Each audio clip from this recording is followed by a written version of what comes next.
What's up and welcome to another Mograph Mocast. I'm Dave. And I'm Matt, and joining us today is the super talented Mr. Seth Worley. Hello. Thank you for having me. And Mograph is a supplement to our site, mograph.com, which is a motion graphics tutorial site with tutorials, plugins, podcasts, and other Mograph stuff.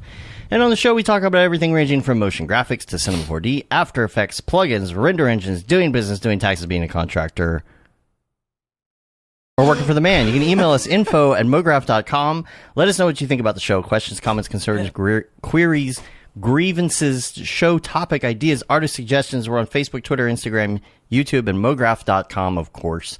And you can send us anything you would like to hear about on this show to our email address. Yes. So, for those of you who are like, you don't talk enough about such and such, literally send us an email and tell us what you want to hear about. And if you do say, you talk too much about such and such, don't send us an email.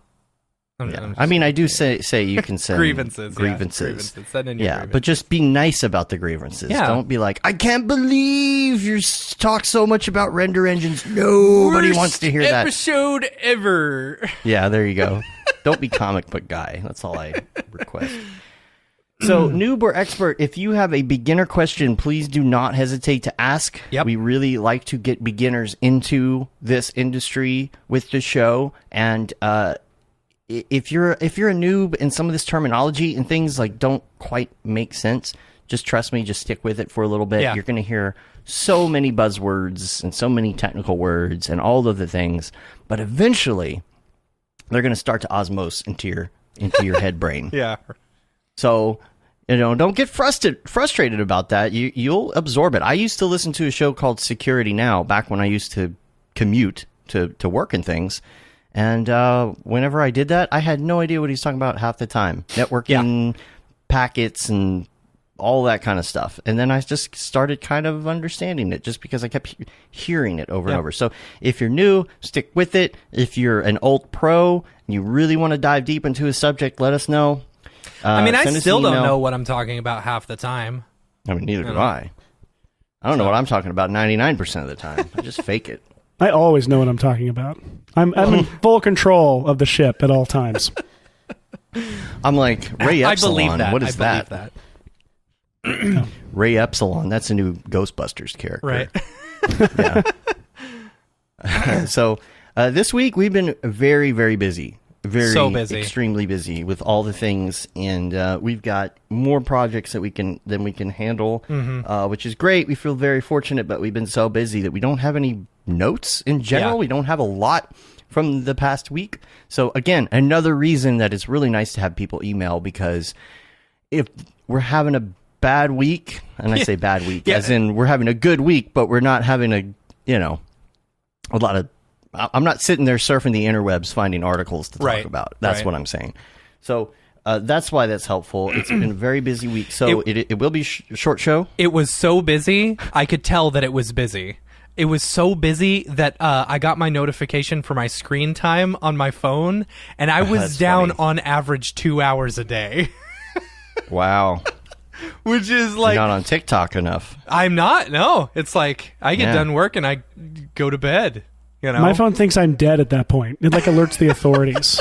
Yeah. Like a fall alert, but he's not using his phone. Right. Yeah. I mean, it did go down from 8 hours to 5 hours a day, but 8 hours a day? Yeah, but I don't know how accurate that is. Like, I feel like mine's pretty accurate. There is no way that I can be on my phone 8 hours a day. I would say that that's an accurate number. Based on what numbers you have compared to what numbers I have. Because I don't think I'm on my phone half as much as you are. And mine says 4 hours a day. Yes, but I also do all my, Slack and stuff. TikTok, yeah, on my phone.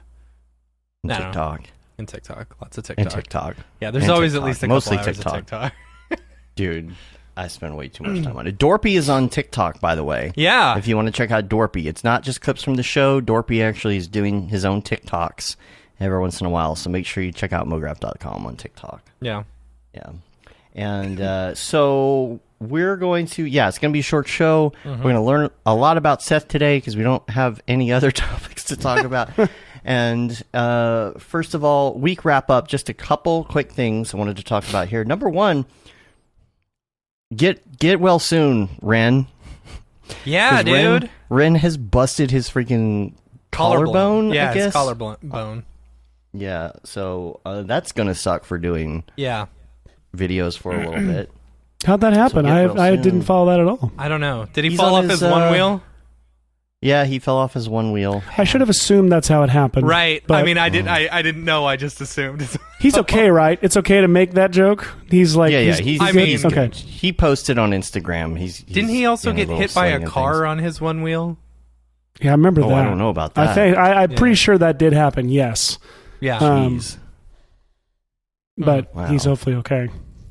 Yeah, but he showed the X-ray on Instagram. Like you can see his shattered bones inside of his. Oh, see, if he fell off a one wheel, it's still cooler than the way I did that in high school, which was on a Razor scooter going downhill.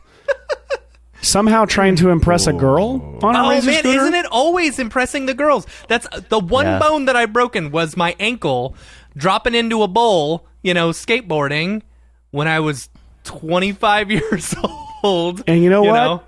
It works. They're always impressed. She was not impressed. No. She was not impressed. Nope. /r/ never broke a bone. Wait. Yeah. Yeah.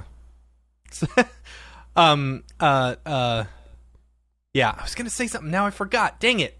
It was very important. About breaking bones? No, bones? it was very important. The bones are their money. Mograph news, but now I forgot. It must not have been that important. Oh well. Oh. So anyway, get well soon. Yeah. We can start making, or you can start making things again, and we can start talking about him being on the show because he's going to be on the show. He will. We're talking. I just gotta about message him. Be like, hey, I remember the very important agreed, information. The very important Mograph information. What's that? It's Seth's birthday. Oh yeah. It's Seth's birthday Happy today. birthday. Well, thank you. So Skype has like the worst interface ever, as we all know. But what it did do was it changed the reaction emoji at the bottom, because you know how much you get on Skype and you have to hit the heart button Right, and course. react, because that's what you do Always. on Skype apparently. So it changed the heart react button to a birthday cake, and I'm like, why does this have a birthday cake all of a sudden? It just doesn't make any sense. And then I moused over it, and Skype literally says, "It's Seth's birthday today." That's funny. I'm like, okay. So you can click it and balloons happen or something. Skype is dumb. Well, but that's fun. It is dumb, but that's fun. You're right. It doesn't allow you to communicate very well, but it does. Yeah. It does generate birthday Right. cakes So, accurately. if you want to check everyone's birthday, you can just Skype every single person in your contact list every day and see if the little birthday thing. Since is we don't there. go on Facebook anymore, how Right. else are we going to know? Right. You know? Yeah, that's true. Of course, Facebook's maybe it's dead. all linked up through the chip that they put in the vaccine. So, Oh, yeah, that's true. that's how Wow. they knew True. it was your Well, birthday. I'm only half vaxxed, so that's impressive that they got that. Well, I guess that's fundamental information right there. Does that mean would it's make your sense. half birthday? Yep, half birthday. Half No, vax fully. birthday. Okay. Yeah. That's good. Other things on the week wrap up, just real quick. I want to say shout out to Pickle Nick, who is killing it yeah. editing the Houdini class right now. Yep. Holy crap! Like, how many videos did he edit in the last week and a half? See, 2 you weeks? just Like need 40-something videos? someone to do a really bad job to realize how good for the a contrast. competent person can actually, how much a competent person can get done. Right. Yeah, I looked at the rundown. I'm like, you edited all these videos already? So 18.5 is coming out. So we've got it edited. The next step, it's got to be built into a new course, which is going to be distributed to everybody who currently has the course. And then the new course, the 18.5 Houdini course, will be the only one that is sold after that. So you can buy in now. You'll get the new course, but you will not be able to get the old course after that. but I mean, it So if still you has. want- I mean, you're not going to be out of date, right? As long Yeah, as you're it's- using the newest 18.5. It basically, there are some people that I think would like to have the older version for reference. And Yeah. that's the only way that you can get that, is if you get it now. And other people have asked about, does this have 18.5 content? Is this relevant in 18.5? Been commenting things, and my answer to that is yes. Just go ahead and buy it, because you will get those 18.5 updates. If you want to wait to take it, You know what I mean? Like, if you want to buy it now and wait to take it because you do want to use 18, but you want to have the old ones for reference, just go ahead and buy it. You know. See, here's the hardest thing for me. I've already 100%ed 18, you know? Right, and right, so right. I'll get the 18.5 and I'm going to be back down to 0. I don't know if I can handle that. I may have to go through and take the course again. Well, Just to here's 100% that one. What we are going to do is go through and make sure that we mark the ones that have new content so people know, like, this is updated, or you don't have to take this one again. We definitely want people to know which ones are which, because, and that was the other thing too, is I didn't want people who have 100%ed the course to be like, oh, this is all messed up now, because we're editing things, we're changing chapter numbers and things, and it would screw up everybody's progress. No more report. chapter 13. There's no, that has been changed. There's no chapter 13. It goes from 12 to 14. Yep. That's for Mark. And so that will be happening hopefully soon. He has a speaking event that he's doing on March 4th, and so cool. We're going to make sure that May we've 4th? got it out by then. Sorry, May the 4th. Yeah. May the 4th be with you. May the 4th be with you. And also, if you missed it, go check out Mixmaster Mike on our live episode of The Drop from last Thursday. That was a lot of fun. Yeah. I need to totally make a story out of your last comment there. Man, it's not often. Smitten. It's not often that I get kind of starstruck, you know? Mm-hmm. But, like, you know, Beastie Boys were a huge part of my growing up and stuff like that, and having a legend like Mixmaster Mike on the show, like, I didn't feel like I could, like, tease or joke around or something like that, you know? And I wanted to do, I had so many Beastie Boys puns ready. Oh, that's funny. And you should have given them to Dorpy. Yeah, I didn't say any of them, you know, except for the last end at the end. The last you know? one. That was good. So, yeah, that was hilarious. Oh, thank you, XJ Ben Bell 011. Thank you for your spam. Yes, I'll definitely not click on that. Thank you. That link seems legit, right? I'm sure it's fine. Stupid people. All right. Also wanted to say this Thursday, you need to make sure you mark your calendars again and join us for another Thursday night live episode of The Drop, because we will be talking with Octane Jesus, David Ariev, and Luis Miranda, along with collector Peter Costi, who is really going to give us some insight from a collector's point of view, and I think it's going to be a great discussion, especially with Ariev there, because he's just so in tune with all these collectors and everything that's going on in that space right now, and so, like, he's just like, he's the hub, he's the center of everything right now. The Octane Jesus. He can tell us all about what's going on in that space and what people are doing, and I think it's really good to have information on how collectors are perceiving this industry, for sure. What they're doing. And a lot of collectors like to stay private. That's the thing. It's like hard to get them on the line and actually talk. Some collectors, especially the ones that have like a lot of crypto money in the bank, they try and stay kind of anonymous, which is understandable. Totally. Because they don't want people trying to hack them or doing anything shady. They don't want people to know that they have. I mean, who knows? It could be like your friend or something, right? Like down the street, they're secretly like crypto rich, and they don't want people to know, because then it can get weird. Yeah. So, it'll be nice to have a collector on the show and talk a little bit about that. So join us Thursday. And that's about it for week wrap-up stuff. The only thing that I had for Ravcock, I just wanted to say I'm lazy and I have not watched Jules's it's so good talk yet, because it's not on YouTube, and it's good. You know, and like so Chad Ashley posted on the Slack yesterday, like an Arnold preview, or like he's talking about how Arnold GPU is getting really good, and it was so mega fast. I'm really interested to see that speed in Octane as well, once they can get all the, you know, Arnold's standard surface stuff working in Octane. Like I think render, like being able to do all these things in one place is going to be absolutely incredible. You know, because I'm like, right now we're working on a project where I'm having to render out volumetrics, And volumetrics in Octane take forever. So I'm doing all my volumetrics, my Spotlight volumetrics and stuff in Redshift and just rendering out another pass. It'll be so much better when we can incorporate all these into one, you know? Yeah.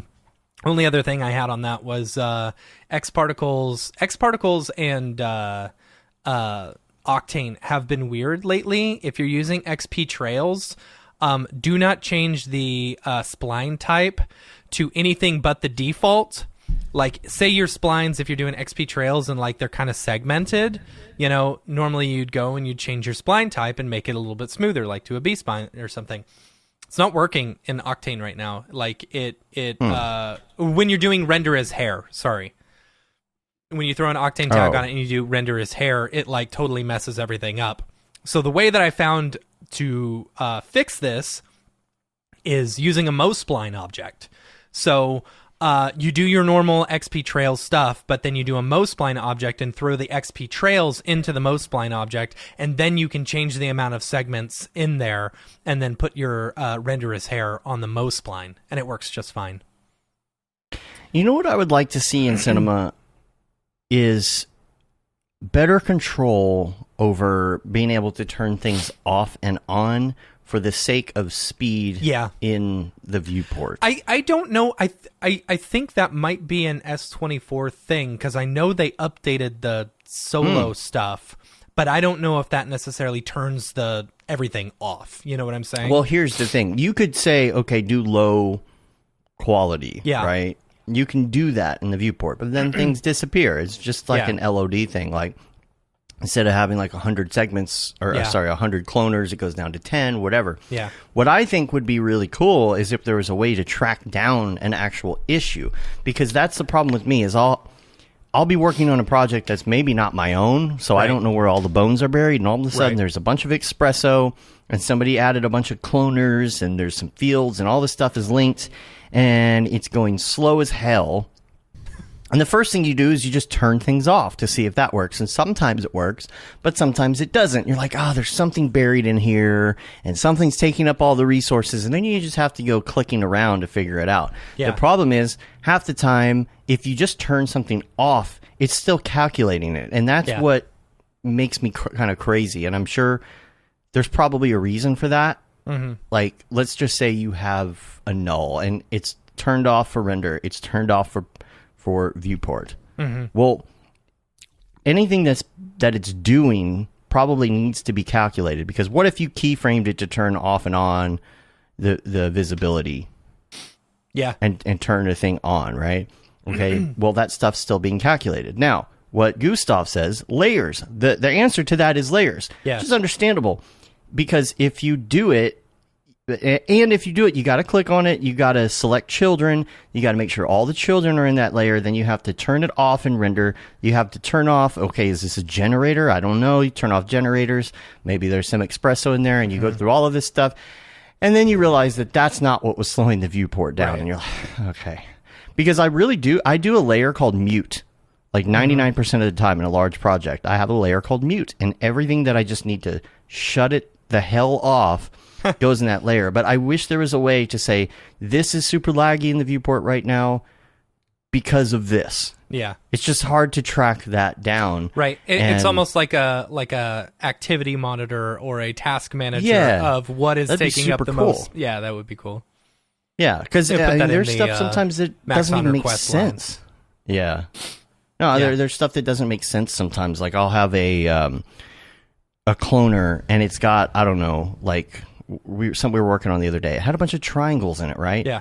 Literally extruded triangles. So it's like one poly extruded, and the other side is 2 polys, and then the part tracing it would be 3 more. So it's 5 polys. That should be fairly okay.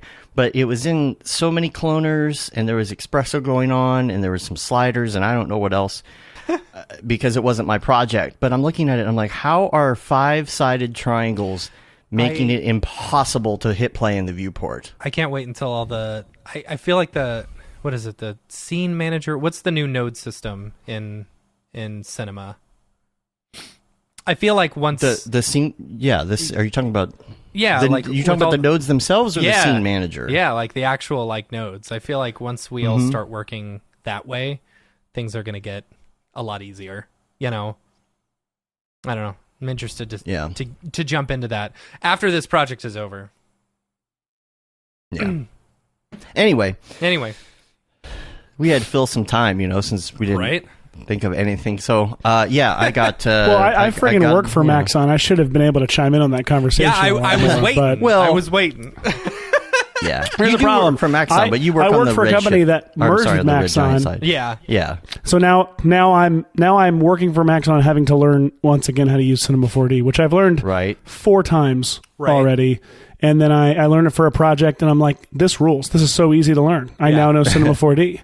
And then I walk away from that project and forget everything I ever learned. Yep. Right. Yep. Isn't that the way it works? Yeah. That's how it works with quite a lot of software. The good thing about Cinema 4D, though, is you come back and it's so intuitive, it's very easy to jump back into. I put 90% of the stuff that I know from tutorials. I just put them in the back of my brain where I'm like, I don't need to remember how to do this because I know someone who will teach me how to do this. Yep. You know, if you need it. If I need it, and then I'll just go reference that. Well, I'll do that too, but I won't save the tutorial that I used, and I won't remember which one it was. Right.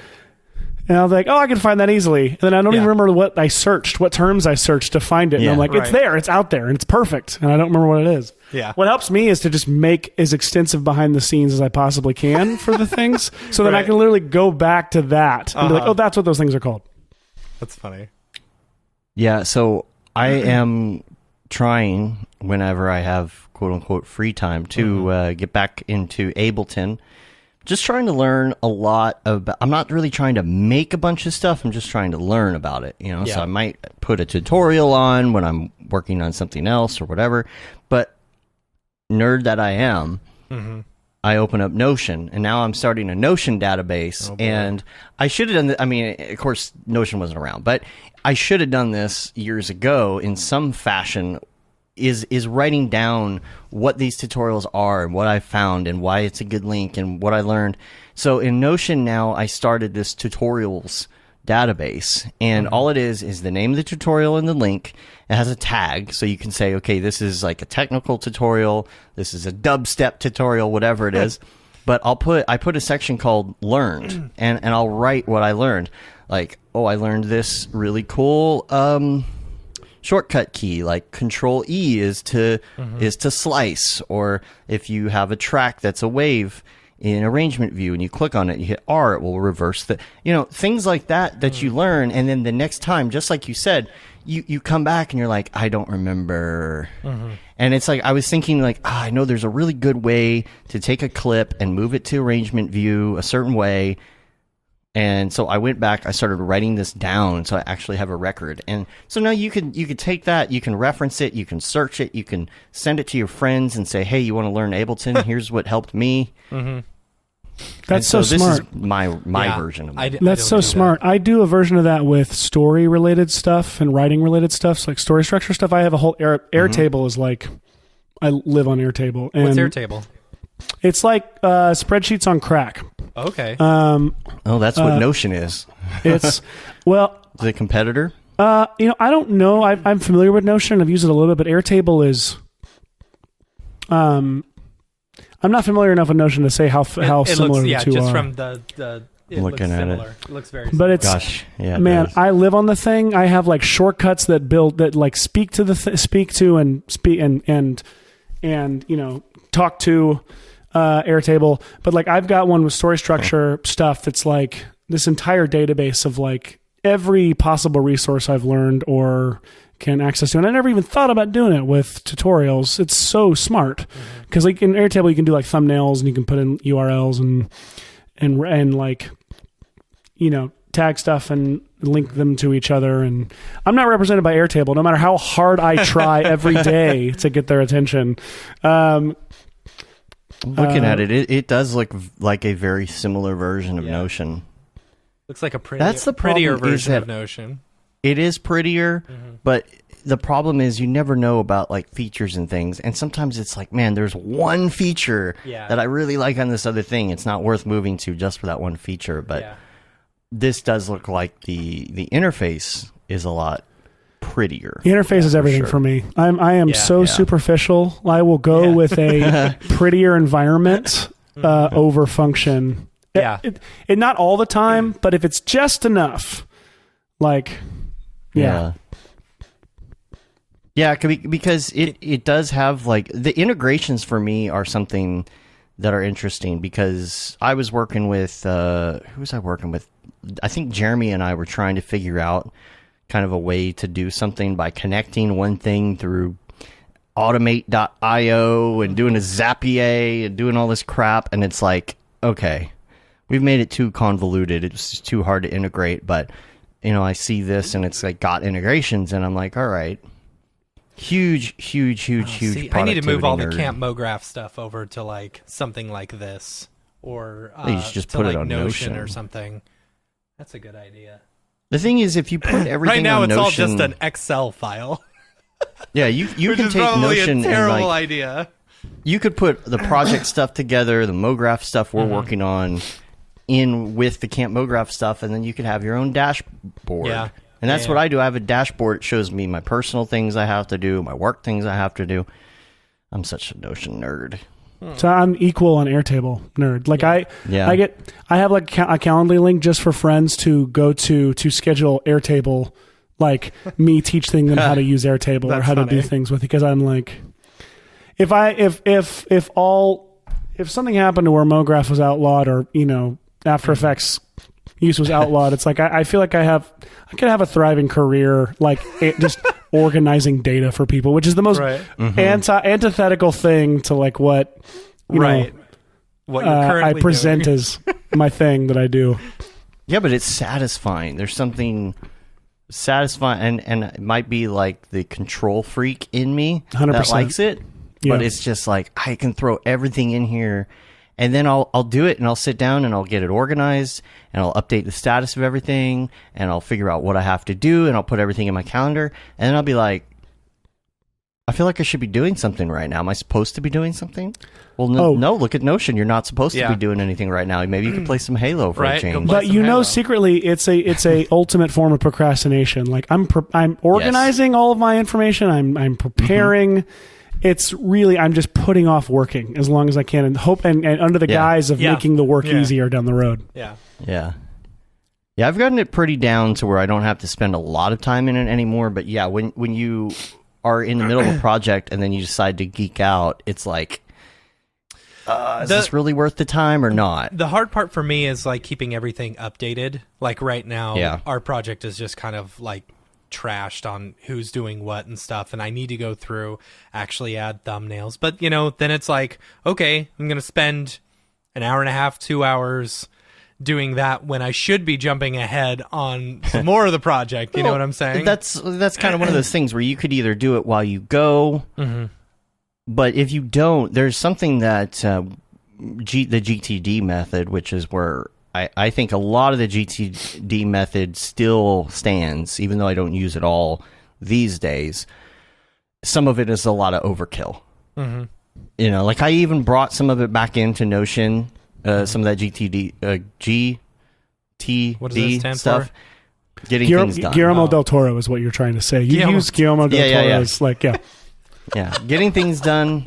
It's a method from, what's his name? David Allen? Yeah, David Allen. Yeah, no, I agree. At a certain point, it becomes an entire extra area of your life, the management of the areas of your life. If you like, that's how I am. Like where I got scared to open up my Things app because I knew that I had fallen behind on it, and therefore, like it was a whole other set of work I needed to do to reorganize and catch up on my like my to-do list, my GTD, my Guillermo del Toro database.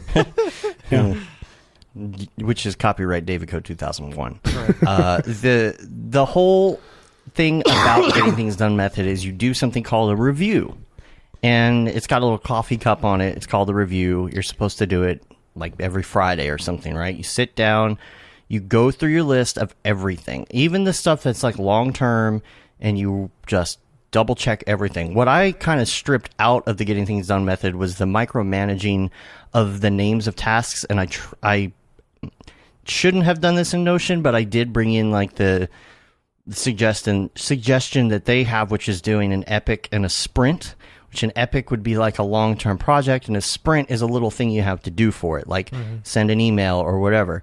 Now, back in the GTD days, when I really used to get into OmniFocus and things, I'd put all of that down, like email is a thing you have to do, or drive is a thing you have to do, or print. It's like too micromanagey, right? Because you're never, you might, but if it's useful for you, you could sit down and say, okay, sort by email. Oh, I have to email these 10 people, but it usually doesn't work that way. So I even like hid all the sprints the other day, because I'm like, because every time you make a new project, you have to sit there and say what it is. That's a waste of time. I'm never going to reference that node. Anyway, we've gotten way too geeky with the GTD, but if you go through, Matt, and you maybe say, okay, every Friday, I'm going to go through and look at these things, I think it's a good way to do it. Yeah. You won't have to spend too much time working on it, but these systems don't work unless you update them, right? Right, that's for sure. Like a contractor can't go in and say, oh, what's on my to-do list on my assignment board if it's not accurate. So at least a week. That's generally what I do, is every week I go through and clean up. Yeah. Yeah. Yeah. Organization, am I right? I guess. Hooray. But yeah. I've got a little sticky pad that I keep on my desktop that I write things on. Oh, you're stressing me out. No, actually, Right. I will say, I have been using this thing I got on Kickstarter, the Ugmonk thing, the analog.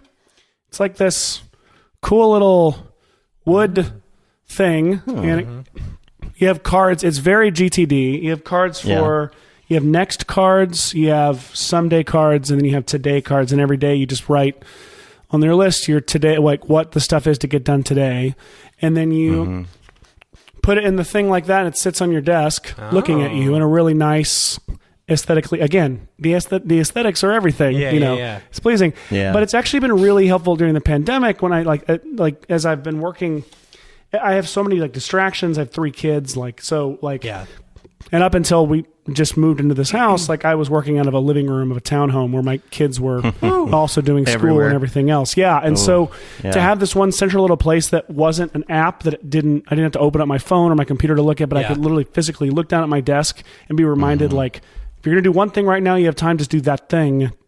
It's nice. And then what's cool is you get this stack of dead trees that you have all of your to-do lists that you've done. And on the back, you can do notes and stuff. Anyway, again, I'm not repped by Ugmonk, no matter how hard I try.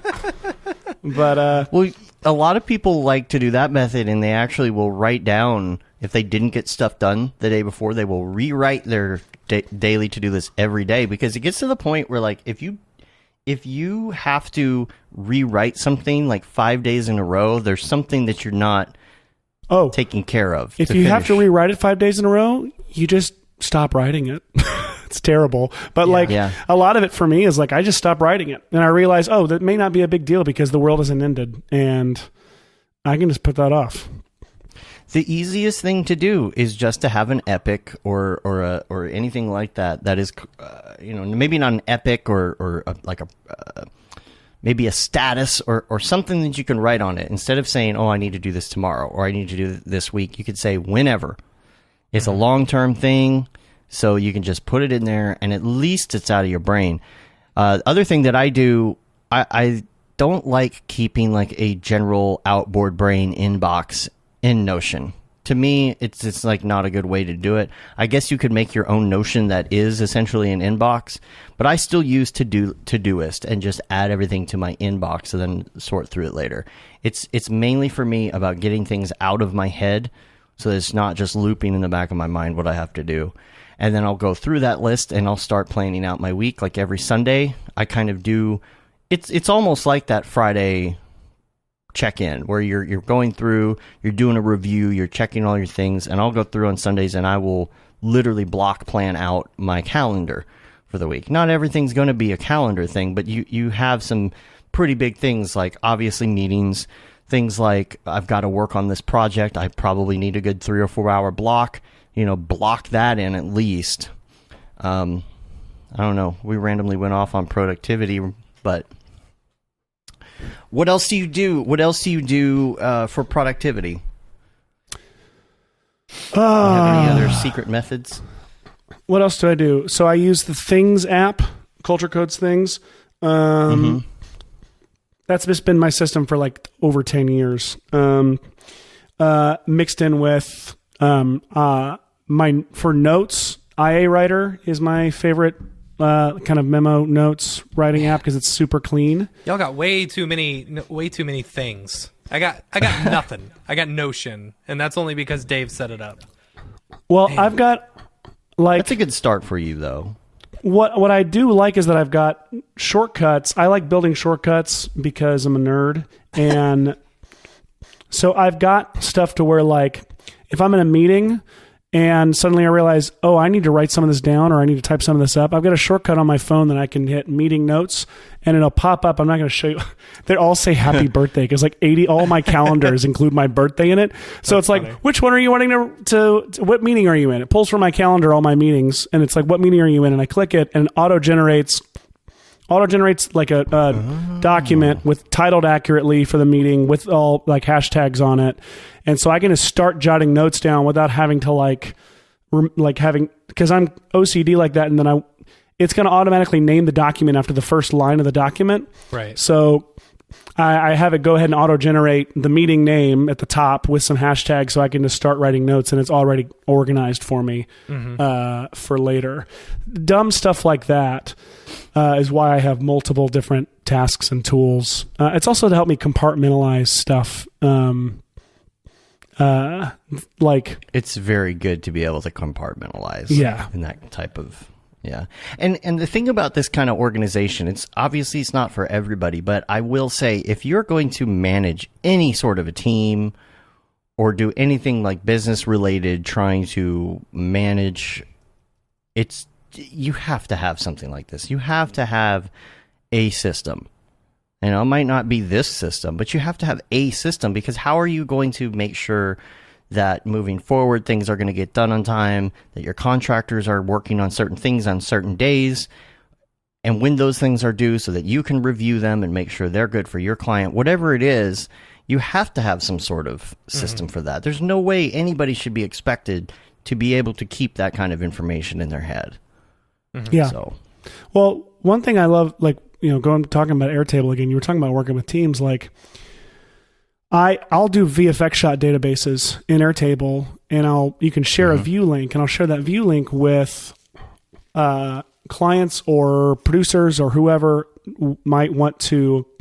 It's a way for them to check in with a status without having to annoy me or bug me, and so they can go in and see like what videos are done, what videos are uploaded, or what shots are done, and each shot gets its own GIF that.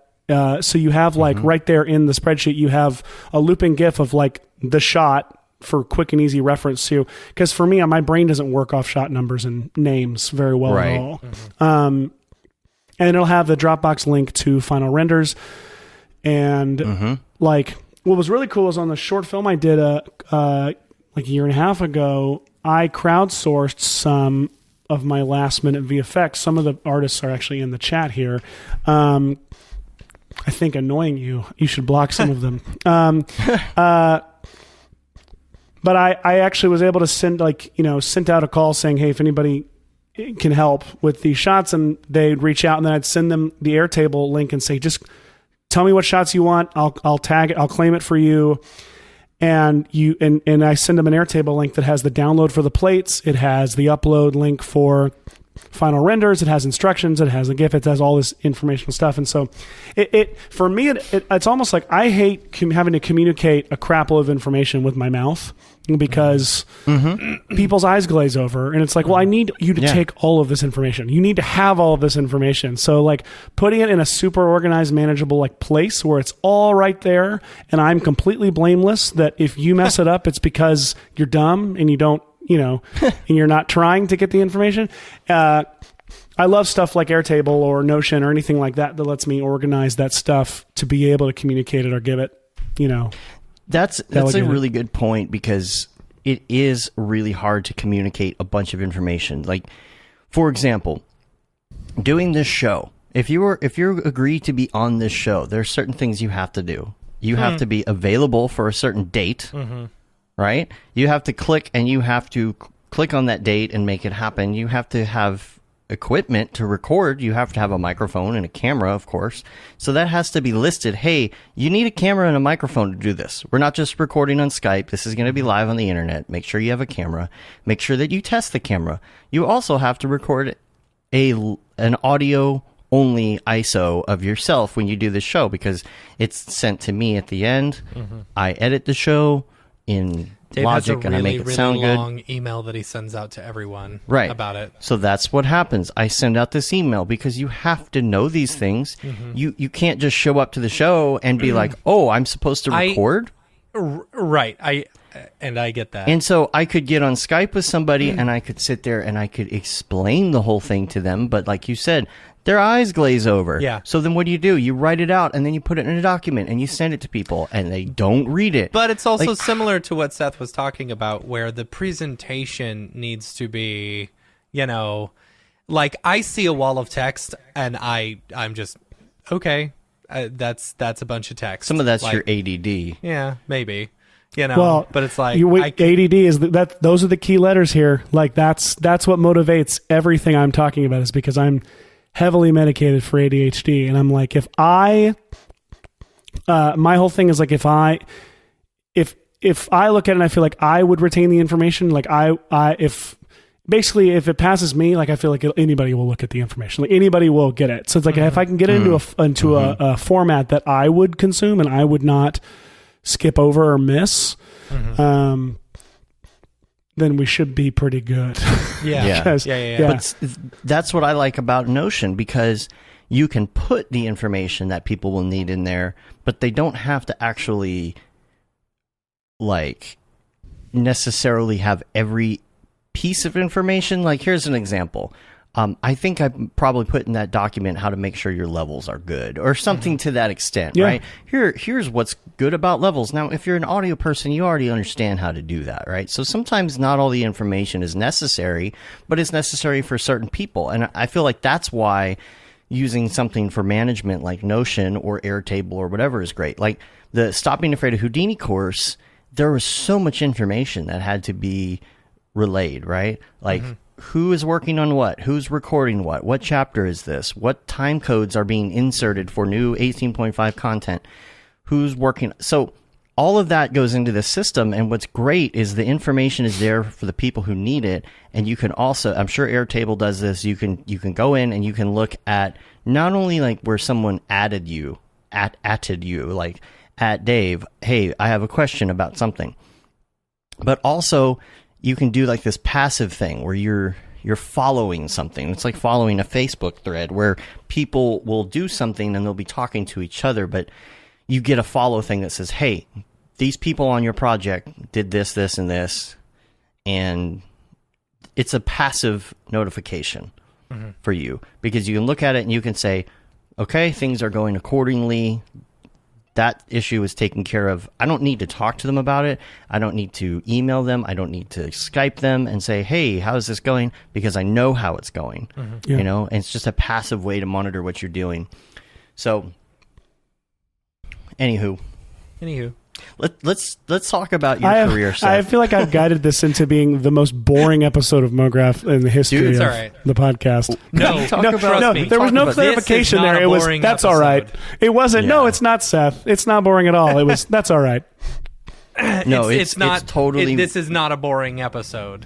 This is not a boring episode. The thing is, I can tell. In this I will tell you need exactly this. which ones were the boring episodes. This one. Do it now, live. Let's hear it. Ooh, tell juicy me. Gossip. No. Now this got interesting. I don't want to call them out. That's very. That's very relevant to a lot of motion graphic designers. I think when I bet you there's 99% of people listening to this are relating to some of the things that we're talking about. I don't know about 99% of it. Like, honestly, like, when it comes to... I have never been good at project management, like, software stuff, Like, I find just a simple list works great for me, because it's too much. Like there's too many, like especially in Notion, we've got 5 different ways of doing things, and it's like I don't know. Sometimes it gets it's all the same thing. It's just how you want to receive that information. To Matt's point, I will say I love things. OmniFocus is great. Like personal task management software, there's tons of great options out there. Mm-hmm. Team task management software, project management software, there is nothing good. Absolutely nothing solid and reliable out there. I think part of that is that you have to build your own.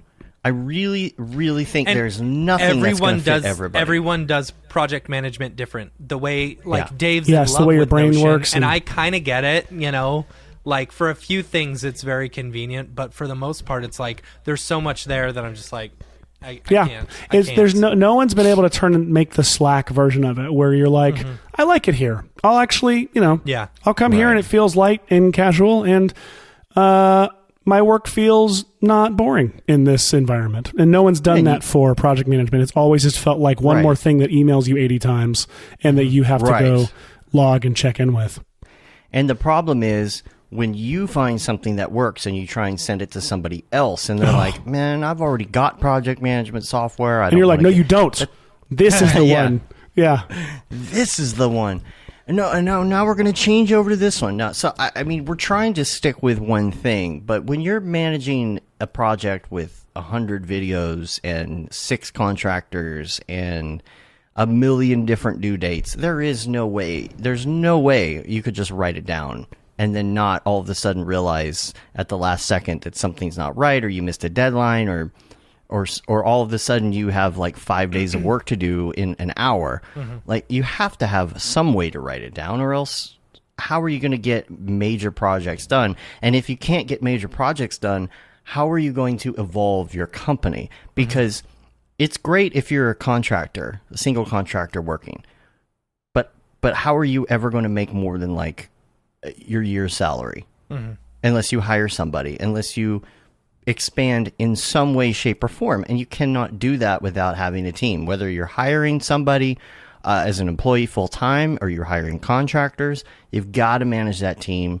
There is no way to build your business. It's just not. It's not that you can't make money. It's not that you can't make a good living, but you're never going to make more than your year's salary if you don't start managing people, delegating tasks, organizing things, and of course going for those big projects that feel impossible and making them happen. So that's why I feel like management is important. If you don't do it, that's fine. That's your decision, but it definitely will make a difference moving forward with what you plan on doing if you're running a business that's going to go anywhere more than just, hey, this is me as a sole proprietorship. So just do it, Matt. Come on. Yeah. I don't know. Fight. That's what I'm looking for here. Here's the thing. Doing it. I like a simple Excel sheet, Like, for example, some clients that we're working with right now, they have just an Excel sheet with like dates due, projects, different videos and stuff. And it's like, okay, I can follow that really easily, my entire budget is built out in one Excel sheet, like, but then I've got another client who uses Basecamp, and that's confusing AF. Yes, it is. Oh yeah, I hate Basecamp. I've always hated Basecamp. Me too. It's so confusing and it's not intuitive. Yeah. See, Same. that's an example of people who do project management and say, this is how we feel project management should be done, and our way should work for you.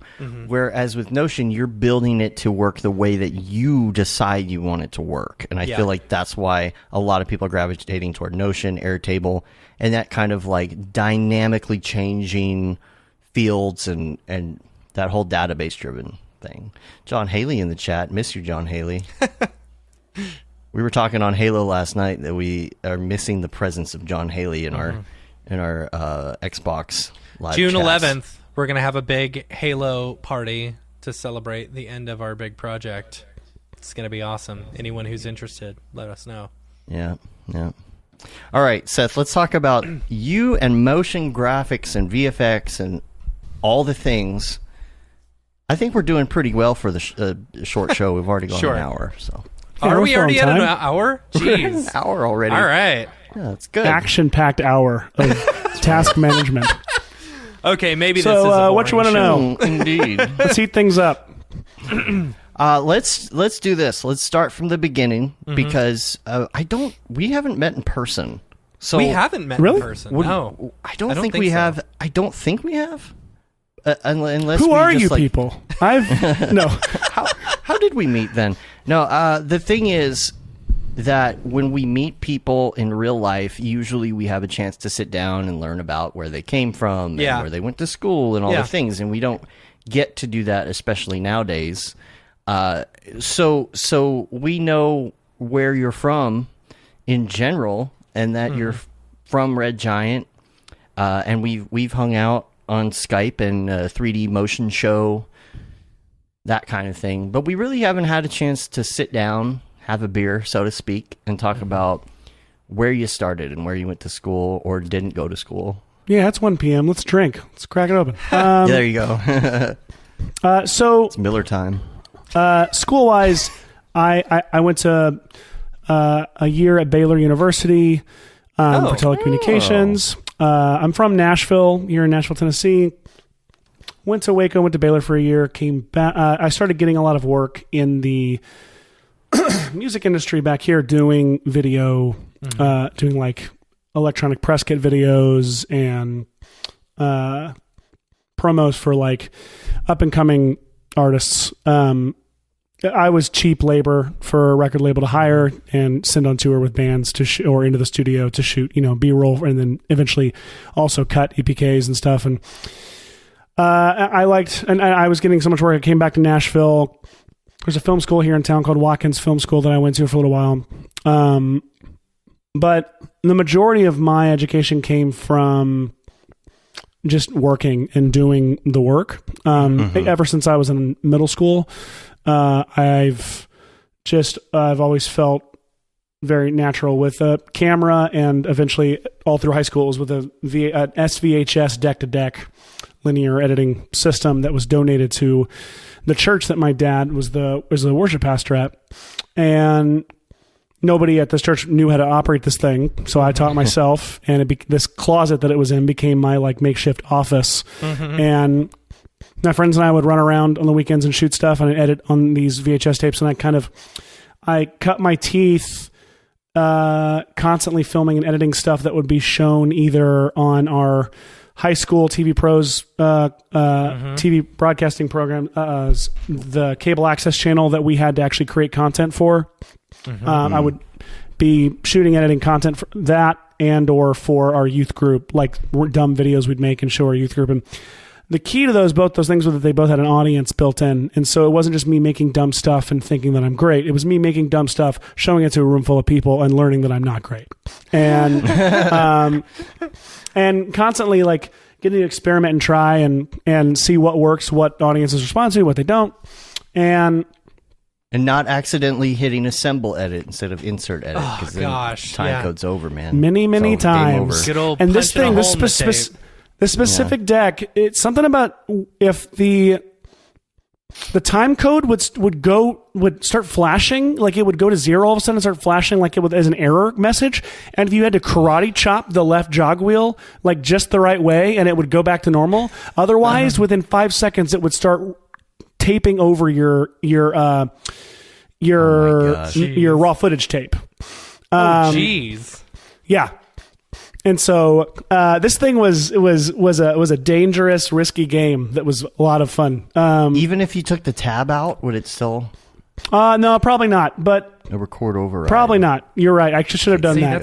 that's why your A, or your main one, your source, is not a record deck. It's just a play deck. This one was a record deck too. It was ridiculous. Oh man. It was ridiculous. But man, I loved learning on that thing because it taught me like editing with permanence and like, Yeah. and also taught me how to still be experimental in that medium, like still how to like tricks to get it was a really great way to learn editing and storytelling through that medium. Do you have an MX-50 or MX-12 in between those two bad boys? Oh, that's an excellent question, and I don't. Those little Panasonic, you could do some wipes and stuff. Oh, the little black. I think you I know have what like you're a talking little about. mixer-looking thing, and it had like a switcher handle. I mean, I think it could be used as a switcher if you wanted.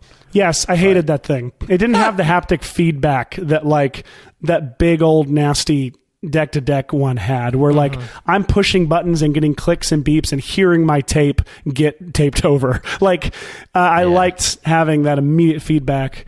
The smoother the experience got, the less fun it was to edit. There was a Casablanca in there at one point. I know that. Oh, and that thing was Casablanca. Oh, yeah, that thing was. That brings me back.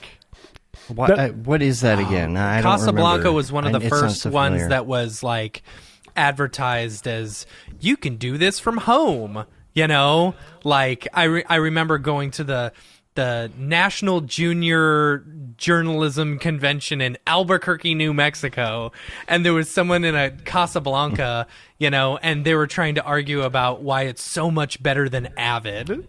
Yeah. So ridiculous. Yeah. It was just a little black box you put on the TV, and it came with a jog with like, you know, it came with a ball, like the mouse roller ball, and like it was like, oh, this is neat. I'm doing the Casablanca. But very quickly, my senior year, our high school got a MacBook or got a PowerBook with Final Cut, and that's when I really dived into, you know, nonlinear editing for real. And I used Final Cut all the way up until I used Final Cut up until Final Cut 10, and then I moved over to Premiere. Yep. And because As I'm not we an all editor. did. Yeah. Because I'm not a pro editor, I've never used Avid, like, because I'm a director and writer-director, but mostly, and so I've just been in Premiere ever since. I do wonder, like, would I still be in Final Cut if Final Cut 10 had not happened? Like, I think I a know. lot of us would be.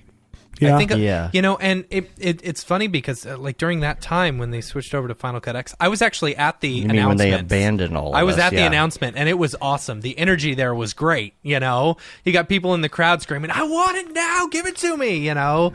And it's like, we were all so excited, and then it gets shipped with like, you can't even import XMLs or open your previous files, you know? And it's like, it was such a letdown. And then there's this time in between when it got released and when everyone started moving over to Premiere, where it's like, oh, you're going to go work at a studio. Oh, are they using Final Cut X? You know? And it's man. like, oh, I don't know Final Cut X. I don't want to work in Final Cut X, you know? Yeah. I know Final Cut Pro. Give me Final Cut Pro and I'm there, you know? Yeah. I mean, we called it iMovie Pro. that's what it was. And I That's what it understood was, it completely from Apple's standpoint when it came out, and so much that I was like kind of rooting for it, even though I was actively staying in Final Cut 7 or whatever it was, Final Cut Pro. Yeah. And I was rooting for it to become, like, for Apple to once again win, like to once again teach us that we don't need whatever port they had just stopped giving us, and we don't need, you know, and You don't need time code. Don't worry about it. it did not. But what really got me was that Conan sketch, that Conan bit they did on, I don't forget what Conan, where Conan was at the time, if he was still a late show. Yeah. But their team did like this video that was like, with the new Final Cut 10, it's great. We're using it to edit this right now, and then it cut like too soon forward. And it was this like poorly cut video on how how the Conan team is now using the Final Cut 10. You should look it up. It's really funny. Oh, That is man. funny. I'm going to have to look at that. So after high school, college here and there, and then I eventually got a job at a company here in town that like organized and put on conferences and events, and including these like summer camps for youth and kids. And my job was creating content material that played at these events. So for all the conferences and stuff, it was these openers and bumpers. And that's where I got to use someone else's money to learn After Effects. Okay. It was around that time. This is maybe like 2008, 2009. So J.J. Abrams' issue of Wired had come out where he gave a call out to Andrew Kramer in Video Copilot, and I was like, I should check out Video Copilot. And because of it, Kramer, within a year, so started learning After Effects. Exactly a year later, Aaron Rabinowitz at Red Giant had seen some of the stuff I've been posting on Vimeo and asked if I wanted to make a short film with Red Giant, or a tutorial for Red Giant, which then became, which we also then went on to do a short film. He wanted to make a what he called, in his words, and he'll throw up in his mouth, not even knowing I'm saying it, but somewhere in the world he'll throw up in his mouth when I say this. A viral short film. And this is going to go viral. But to his credit, this was a time, this is 2010, 2011. This is during a time when you could make a short film and put it on YouTube, and it had a very strong chance of actually going viral, and that filmmaker could then be directing a Thor movie 6 months later. Right. Right. But that's when clients started coming to everybody saying, we want to make a viral video. Yeah.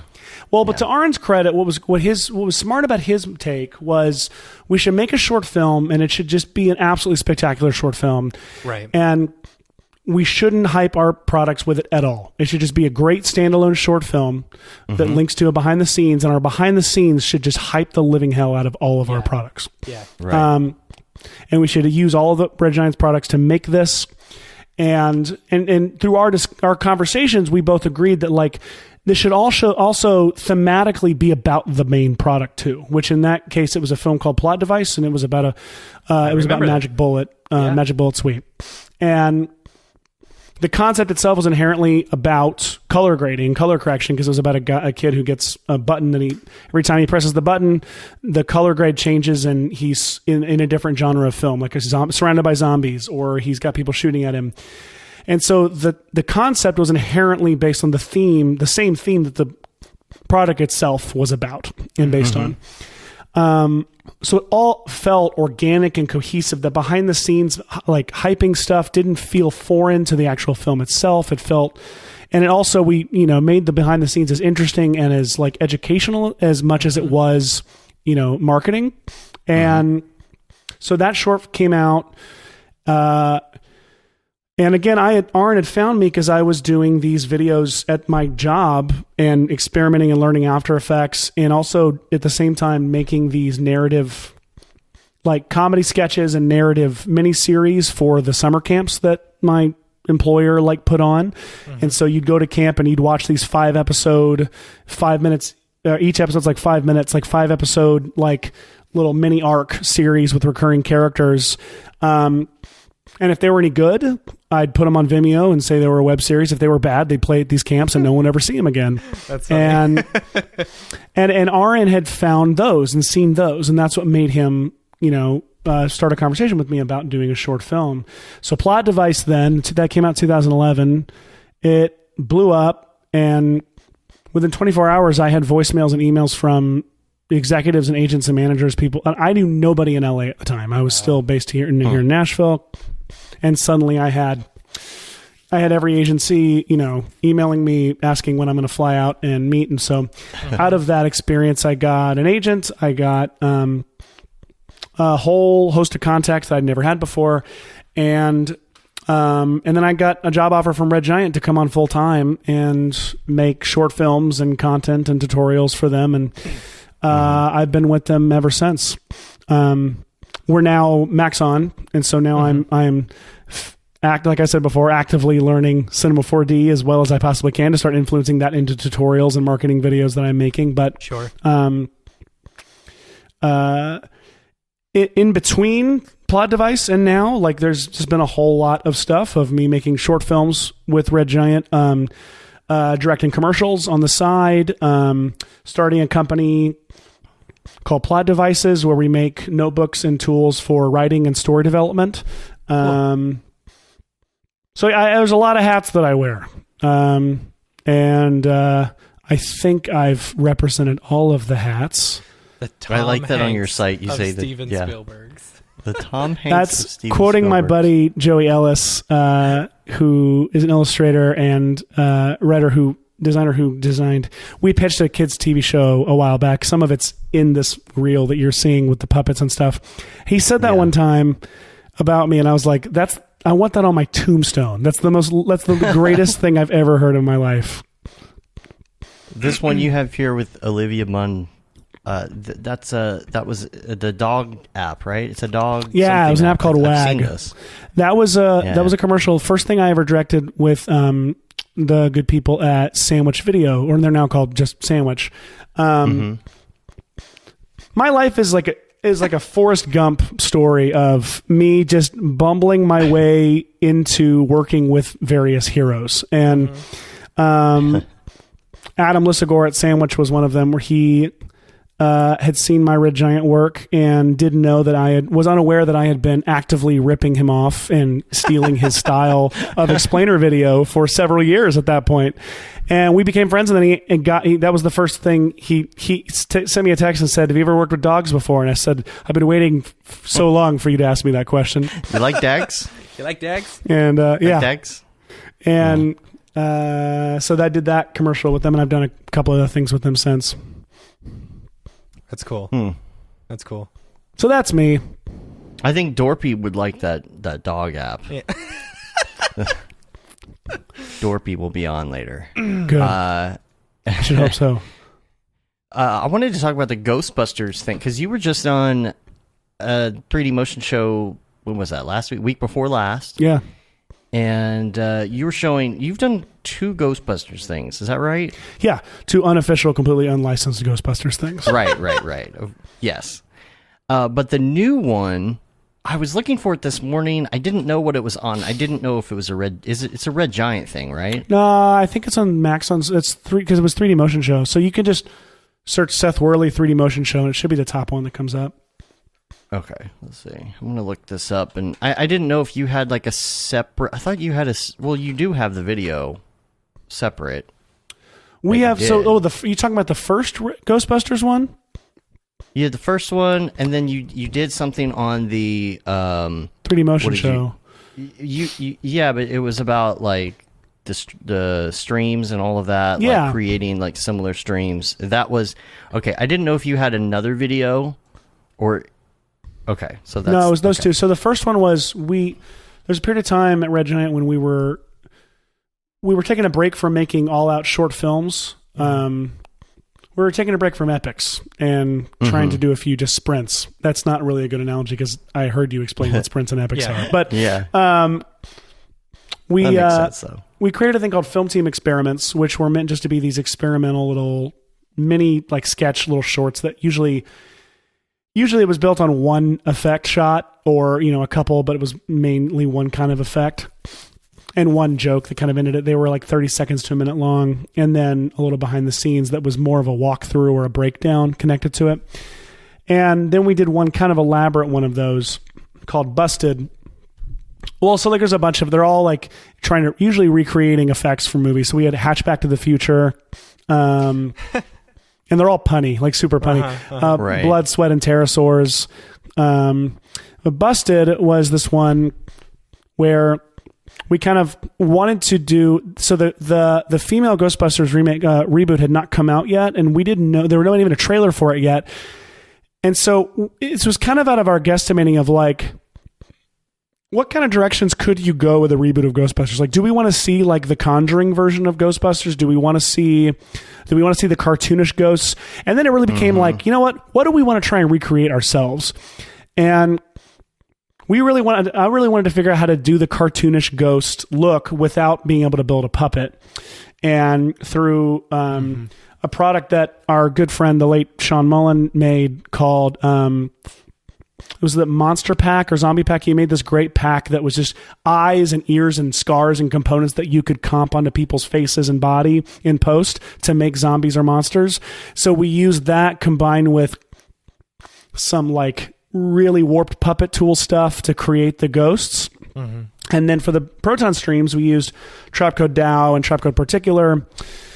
And in that Film Team Experiment, the fun part was we wanted to kind of Iron Man. We kind of wanted to like do kind of an Iron Man like take on the tech itself. Like what would the like Ghostbusters to go pack be, like the pack they keep in their trunk? Right. kind of stuff. And so the trap is the ghost trap is a puck in that he throws onto surfaces, and it sticks, and the aperture opens and sucks the ghost in. And his proton pack is a little mini gun with it was a lot of fun to put that one together, and it's a Ghostbuster on his day off at a gym. Yeah. And has to bust some ghosts that are really just trying to get their reps in. There's really no reason he needs to bust them. Right? They're skipping leg day though, because right. they don't. Yeah, exactly. And so this time around for the 3D motion show, I had been thinking for a while about how there was this big Trapco Particular update that just happened. That introduced flocking simulation. And I kept and also since that busted film team experiment, we've also introduced it in particular multiple emitter systems. And whereas before it was I needed one instance of DAO or particular for the main stream, then I needed a couple instances for the blue lightning that's around the stream as well. I need to make these, and I need an instance for the sparks that come off of them. And then I need a way to have them all talk to each other in case I modify the stream or the turbulence field. They need to all, still talk to each other and stay in sync. And now with the way Particular's built, you can build it all in one system, and it's a lot easier. And I was and I thought, and I've been thinking about how you could use flocking to create a target and literally just have you emit particles and have them all go in a stream toward that target, and even move that target around a scene and have the physics act the way they're supposed to. So that became kind of what experimenting with that led to my 3D motion show presentation a couple weeks ago, where I showed how to do that. And it also included using a Universe plugin that called Universe Ecto, which was created as a result of that first film team experiment. That's exactly what I was about to ask you, because you didn't have that plugin the first time. No, so Harry, Frank, and I, who had been talking about some various plugins that we could make for Universe, I say we, Red Giant, but Harry was doing the primary engineering side. But I, at the same time, had also been experimenting with our our development tools that create Universe plugins. And I had built two on my own. One I called Slip and Jimmy because it was created to recreate the Better Call Saul opening titles. Gotcha. Okay. And then the other one I was calling Ecto, and it was to create that ghosty, smoky glow around anything with an alpha channel. And Harry took both those ideas in my code and threw out my code and started from scratch and made a much more efficient version of those tools. And the Better Call Saul one became called AV Club, and it simulates the look of running an alpha, an image or titles through an old crappy switcher. And you were also taking you were going in and doing purposely bad green screening in order to take the artifacts and put them on top of what you were working on, right? Yeah. Oh, that's my favorite kind of stuff, man. Yeah, I love that. WandaVision was my jam because it was the amount of attention to detail they got into in those first several episodes of recreating the film texture of those early Dick Van Dyke shows and Bewitched. And I love breaking down something imperfect and trying to recreate all the imperfections in some way. One I did recently was Honey, I Shrunk the Kids, breaking down the Honey, I Shrunk the Kids shrink ray, and even I love just looking at it's so fun to break those down shot by shot and see how much they're getting away with in a lot of these early VFX shots. And it's why do we try so hard? There's so much we can get away with even now still.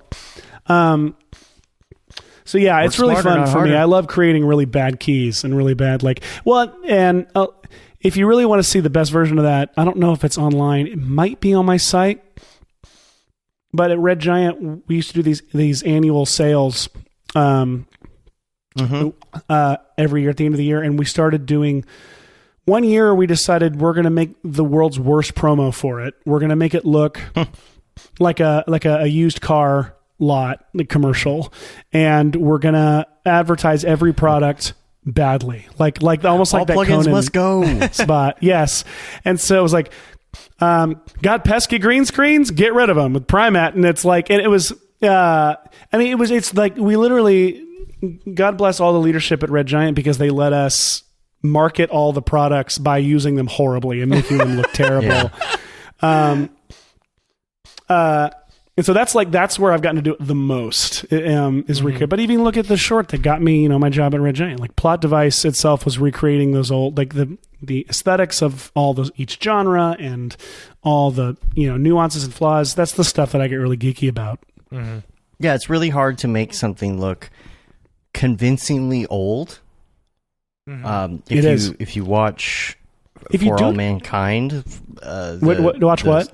For All Mankind on Apple, it's supposed to be an alternate timeline, so it's in the 60s, 70s, 80s, 90s, and what have you. And when they do these recreations of like historical events and the characters are in it, you can still kind of tell that it was like shot on 4K and then tried to make it look like it was VHS or something. But you look at Forrest Gump, in which at the time you're like, how is he shaking JFK's hand? This is black magic. Yeah. Remember what a big deal that was when it came? I remember my parents talking about how did they do that. It's the first time people saw something like that. When I went to Disney World for my honeymoon, and I rode the Tower of Terror, and they use video from the what's his name, who originally did Twilight Zone. Yeah, Rod Serling. So like they got someone who did his voice really well, and then took clips. And so as soon as I got home, and this is so ridiculous, as soon as I got back to my hotel, I went on YouTube to try and find the exact same one that they had ripped it from, in order to send it out and be like, oh, this is the one that and this is how they edited it, to make it look like him.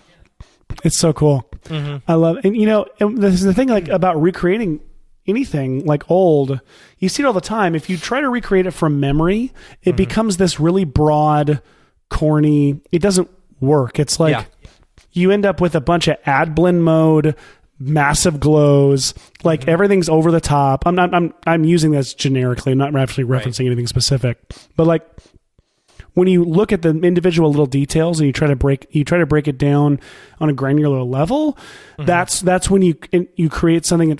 When you create something that feels truly authentic, that's when you suddenly like open it up to become its own thing, and it has like its own value as a piece of nostalgia or as a piece of like throwback, but by the fact that it's actually recreating that thing, Totally. Yeah. It's, I agree with you. I don't have anything to expound on that, but yes, you're totally right. I mean, breaking it down into its individual things is, how you get things to look much more accurate. Yeah. So. That's why I follow Todd Vaziri on Twitter, only for that reason. Is this Todd Vaziri? I don't know that. Todd Vaziri, oh man. Todd Vaziri is a compositor at Industrial Light and Magic. Who has an utterly fantastic Twitter account. He is a very kind and thoughtful individual as well, and but some of us have joked, like, I don't know how he has time to parent his children or be a husband to his wife, because it's like he seems to be constantly like capturing old, like, creating GIFs of VFX shots or old behind the scenes like VFX shots, but he'll constantly just do a deep dive into some VFX shot from an old movie from the 80s or whatever, or he'll break down shots he's done on movies where like the NDA is kind of expired or whatever. Right. But who are we talking about? I stepped Todd away. Vaziri. He's a great follow on Twitter for this kind of stuff. I'll have to add it to my Twitter. Rad. So what's next? Yeah, Is it what's gonna be, next? Are you doing things now separate from Red Giant? Is it all Red Giant stuff now? Like, how is all that related? I'm curious how much say do you have that that goes into the next plugins and such, like, you know, like. Oh, well, our team has always been really, really generous and curious, and what's the right word here? Where they're like, they welcome feedback and are consistently asking, and we're constantly testing this stuff for them.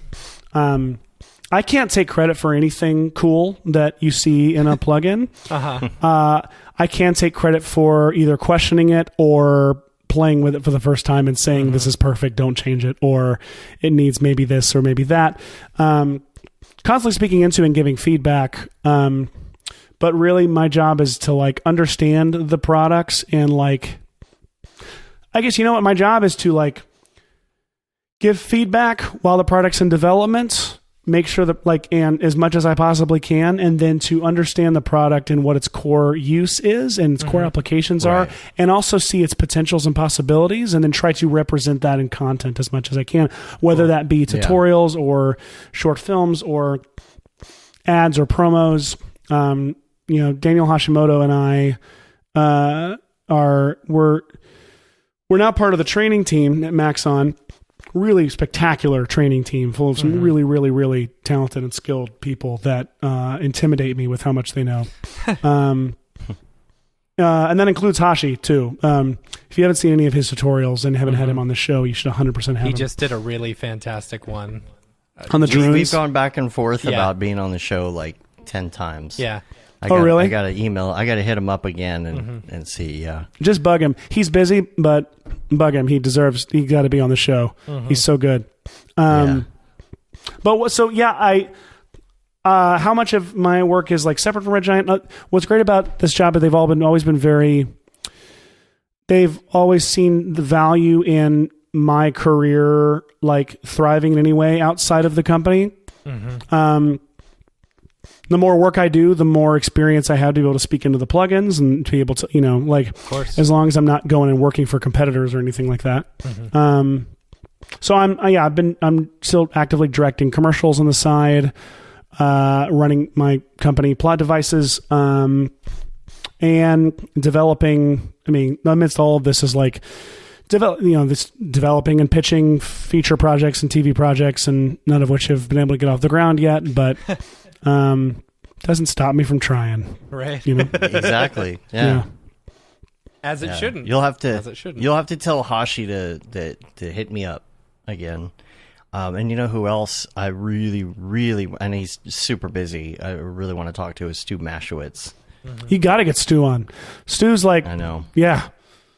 Stu's we've been talking about it. He's just telling me he's just so slammed. It's just impossible right now. He's he's big chief king creative at Maxon now, and working on some very, very cool things. But you should keep pestering him because he's a great guest on stuff. Yeah, Stu's great. Stu's great because everything. Working one of the greatest benefits of this job has literally been like just drinking beer at our annual meetings with Stu and asking him questions about his ILM days. And you know, early on, he was like, he'd start to tell a story and then he'd stop himself. Then he'd go, "Oh wait, you like this inside baseball stuff? Okay." So, and then he just proceed to tell me about the tunnel they built to blow up the helicopter in Mission Impossible 1, and how he had to hand animate the rope that's connecting the helicopter to the train because they didn't have that simulation back then, and so he's hand animating it. And I'm like, "Keep telling me about the rope you're hand animating in Mission Impossible." Yeah, Stu's great. You got to have him on. It's just like, I love when you talk like that to me. Yeah, exactly. I love when you talk Twister to me. Keep going. So when y'all merged, when was that? Last December, January, February? No, it's been a couple of years. Last year? About a year ago. It was a little over a year ago. Yeah. Yeah. I know, like Paul was saying, because of the merger happening right when Corona happened, there's some people who have just never even met in person in the company. 100%. Yeah. And so that's such a weird position to be in, where you're doing this merger in a time where everybody's like not in the office anymore and literally leaving and going to work from home as this is happening. So What have y'all been doing to bring the two companies together and actually, well, not just two companies now, but there's other things going on too at Maxon. How have you been able to just get to know each other, to like build that working relationship when, I'm sure everybody's got to do a Zoom call or a Microsoft Teams meeting? Well, fortunately, many of us were already part of a distributed workforce, either at Maxon or a Red Giant, and so it wasn't new to be working with people living in, across the world or across the country. So Red Giant was probably a little more distributed than Maxon was. I can't actually speak to how distributed Maxon was. I don't really know it. I mean, I feel like they're based in Germany, but many of the people that I know are based in LA. Right. Right. But they went into a building every day. Yes, I know the LA folks definitely went into a building every day. Red Giant, based in Portland, a large portion of the company, did go into work in an office. There's also Canada unit of people, and then there's people like Arn Rabinowitz, who isn't there anymore, but was and based in New York, and me in Nashville. So a lot of us were used to that and understood that, but at the same time, just like any company during the pandemic, leadership has had to be very active about fostering that that work culture, and even if it's distributed and remote. We did our all company meeting as like a entirely virtual thing this past, I think last month we did that. And I'd say it went fairly well. Obviously we'd all prefer to be meeting in person at some point, but you got to be safe and respect the fact that it's a national pandemic. And, it's Hopefully been weird, but I also will say my work is very siloed, so I can't speak to the overall culture of the company. Like I'm kind of off over in the corner making my stuff and trying to be as useful as I can. I'm not really in the I'm not in the engineering meetings, engineering scrums every day. You know what I mean? Yeah. I've along the lines of doing your thing and making videos and things. I was thinking about this, and Matt and I talk about this all the time, which is like, if we didn't have to make money, we didn't have to make money every day, and that wasn't an issue, what would we do? Because that's what we should aim for, right? Like eventually, like that's what we should aim for. And we talk all the time about how it would just be cool to be able to make cool videos and put them on our channel, and then maybe also do a tutorial on how to make it. That's how y'all are doing it. That's how like Ren and Corridor Digital and like Rocket Jump, all those people, they like make these crazy videos, and it's like, how did you make that? Those are the ones that have like the top subscribers, right? Like we don't have a lot of subscribers who subscribe just so they can catch the 2.5 hour video every week or whatever. Like those kind of channels are just like they just blow up because it's entertainment. It's edutainment, I guess. But that just feels like so much fun. That feels like it would be so cool to be able to get a bunch of gear, go out with your friends, shoot some crazy thing, go try and VFX it up, make it look good. It sounds like it's a really fun job to have. It seems like that's kind of what you're doing. You're a little more remote, of course, but it seems like that's what you're able to do, and that's got to be a lot of fun. Yeah. Good God. Like, what kind of psychopath would sit here and say, it's not really that great? Like, yeah, it's pretty good, I guess. I want to work in spreadsheets all day. Yeah. God, if I could just be making more spreadsheets, then I'd be happy. Although, I mean, I wouldn't be that happy. Like that. Some people really like their spreadsheets. Well, it's funny. Like, I get to do plenty of spreadsheets at my job. Like, Hashi and I were talking this past week about, like, what can we... Matt's done. He's sick of the spreadsheets. He's done. He's not hearing any more of them. I'm surprised this is the first time he's gotten up to use. I know, me too. Of all times. Yeah.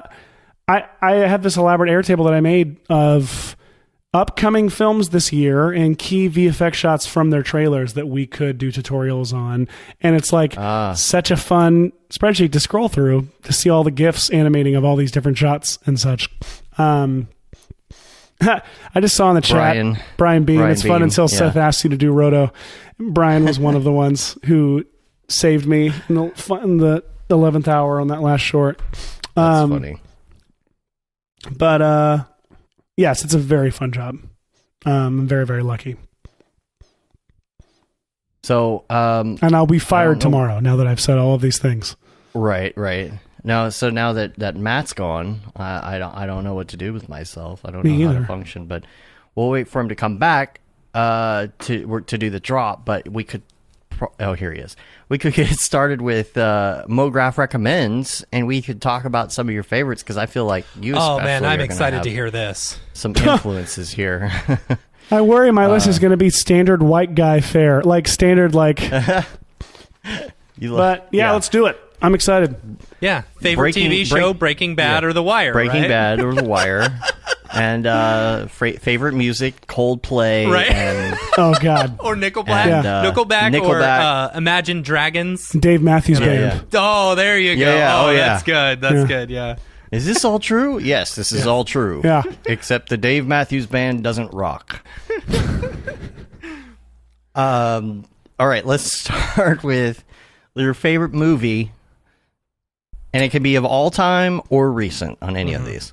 Yeah, all time is easiest. It's kind of a boring answer because everybody's got it. I think everybody my age has it. It's Jurassic Park. I was going to say it's Jurassic Park, isn't it? You know, because I joke I went into that theater a boy and came out a man. It was just like it's true. It was very scary. It was. I didn't know. I had somehow evaded most of the marketing for it. I knew there were dinosaurs in it. I knew a guy in it wore a cowboy hat, and that's it. Yeah. And my dad took me to see it, and when I walked out of there, it was like everything about the movie blew my mind. Like every single thing. And I figured out a plan immediately of how I could see it as many times as possible. And I took every family member I had one at a time to go see funny. it. Yeah. And so like, and you just sit there and stare at them and look for the dude. That's the thing. By like the 13th time with like my uncle, Rick or whoever, like I would turn my second cousin, like I realized I was looking at them more than I was looking at the movie, and I was kind of taking credit for their entertainment experience. Like, aren't you grateful that I provided this for you? Like, do you like what I made? And that feeling, that was the addictive feeling for me. That feeling of taking somebody somewhere, like showing them something really, really cool that meant a lot to me. That's the thing, man. That's the thing that I've been chasing ever since. Also on that list of movies like Back to the Future, obviously, was hugely influential for me. And Who Framed Roger Rabbit was another major one. That one scarred me as a kid. I rewatched that one the other day. Holds just up recently. So good. Still, it's so good. Because back then it was like, how do they combine the characters that are cartoons with the people? I don't get it. And that's the thing. And same thing with Forrest Gump. Like Robert Zemeckis. What I love about Zemeckis is that he understood the potential of the technology. And would exploit it, and would shape story around that to exploit it, knowing that it could provide something that people have never seen before, but in a way that had everything to do with the story and everything to do with character and emotion. And he wasn't showing off. He was literally just like, how can this be literally the best iteration of the story possible? And it was almost like experimental and playful in the way that he just went there with visual effects and really took major risks in those ways. Yeah. And then Mary Poppins was huge for me as a kid. And I've since realized the amount of technical achievement that is accomplished in that movie as well is insane. I'm also a huge Dick Van Dyke fan. So same. Absolutely. Yeah, Mary Poppins speaks right into that. I loved the Dick Van Dyke Show growing up. Me too. It was so weird because I was so young, yet I was watching the Dick Van Dyke Show on Nick at Night, Me too. And it was absolutely my favorite show. Me too. Everything about it, his whole brand is just was totally my thing. It was this really zany, really, really smart. I later, now can attribute a lot of it to Carl Reiner. But I just adore that show. As a kid, I thought he is the funniest person, and that's exactly who I want to be when I grow up. So if you can combine Dick Van Dyke and Jeff Goldblum into a person, it's that's maybe the aspiration that constantly reaching toward. It's a jolly holiday. Jeff? Mary. Jeff, are you here with us today? Good God. That would be incredible, actually, Jeff Goldblum in that role as Bert. Yeah. Lately, movies that I really been into, I loved Minari. I loved The Kid Detective. The Kid Detective was so good. I don't know that one. I don't know either of those. Adam Brody stars as he's a guy who was as a kid was an encyclopedia Brown of his town. Is it a movie or a show? It's a movie. He was a movie. Okay. As a kid, he was this really successful kid detective that solved kid mysteries and stuff and solved town mysteries. But then one of his best friends was kidnapped, went missing, and he felt it was his responsibility as a kid to solve that crime and never did. And so it's about Adam Brody as an adult, still going into his detective, still trying to be a detective, clearly it tells this film noir detective story, but it's got this great twist of it being how he wants it plays with the Encyclopedia Brown kind of tropes and genre of stuff, and it's actually really funny and surprisingly touching, and I highly recommend it. Also, both Paddington movies are masterpieces. So good. Absolutely incredible. I went into it expecting nothing and was just blown away. I same here, and I can't get people to watch them fast enough. It's that if you were to ask me if you could only make one kind of movie the rest of your life, it'd be Paddington. That's exactly the kind of thing that I would make. Something that is unbelievably smart and funny and inventive and visually inventive. The second one is just as good as the first one. The second one's a masterpiece. Yeah. Hugh Grant deserves 80 Academy Awards for his performance in 87. My son corrected me and said 87. Take your phone with you. My son is going for a walk. So kidnappers, no, my son is going for a walk. You can now kidnap. I'm trying to think of. I loved. I'm stoked for Mitchell versus the Machines. That's coming out. That looks. I don't know that one. Oh, dude, look it up. Look up the trailer. It's coming to Netflix soon. One of my favorite movies of the recent years that I watched the other night with my daughters. One of them was maybe a little too young for it, but Hunt for the Wilder People. Taika Waititi's film. The one on Apple TV? I don't know if it is or not. No, it was a theatrical indie movie. It was the movie Taika Waititi made before he made Thor Ragnarok, and it's a wonderful movie. Sam Neill and I'm forgetting everyone else's names. But yeah, man, you get a sense for the stuff that I'm into. Kevin says, good call, but he'll personally never stop talking about Breaking Bad or The Wire. All right, listen, Kevin, let me tell you something. Better Call Saul is a better show than Breaking Bad. I agree. Far better show. Yeah. I agree. See, I got into the second season and I just kind of trailed off. It was, I don't know. Breaking Bad was then you can leave. And Breaking Bad was good all the way around, but the writing in Better Call Saul has just been I guess so good. The thing is, I know where this eventually ends up, you know? Well, but you don't know how it's going to get there, and it will surprise you in how it's getting there. And you don't know about the future, if they're going to show anything in the future. Exactly. If they're going to wrap that story up, you don't know. There are certain characters that were not in Breaking Bad, and you don't know what their fate is and what is going to happen to them. Mm-hmm. Yeah, it's freaking great. You want to know if Breaking Bad is going to show up? Yeah, is Breaking Bad going to show up? It's like saying, "Hey, look, it's Halo." Hey, look at Dr. Breaking Bad. Yeah, yeah. What's that? I love that meme. That's same. It's from Breaking Bad. But it's say my name, and he says Breaking Bad.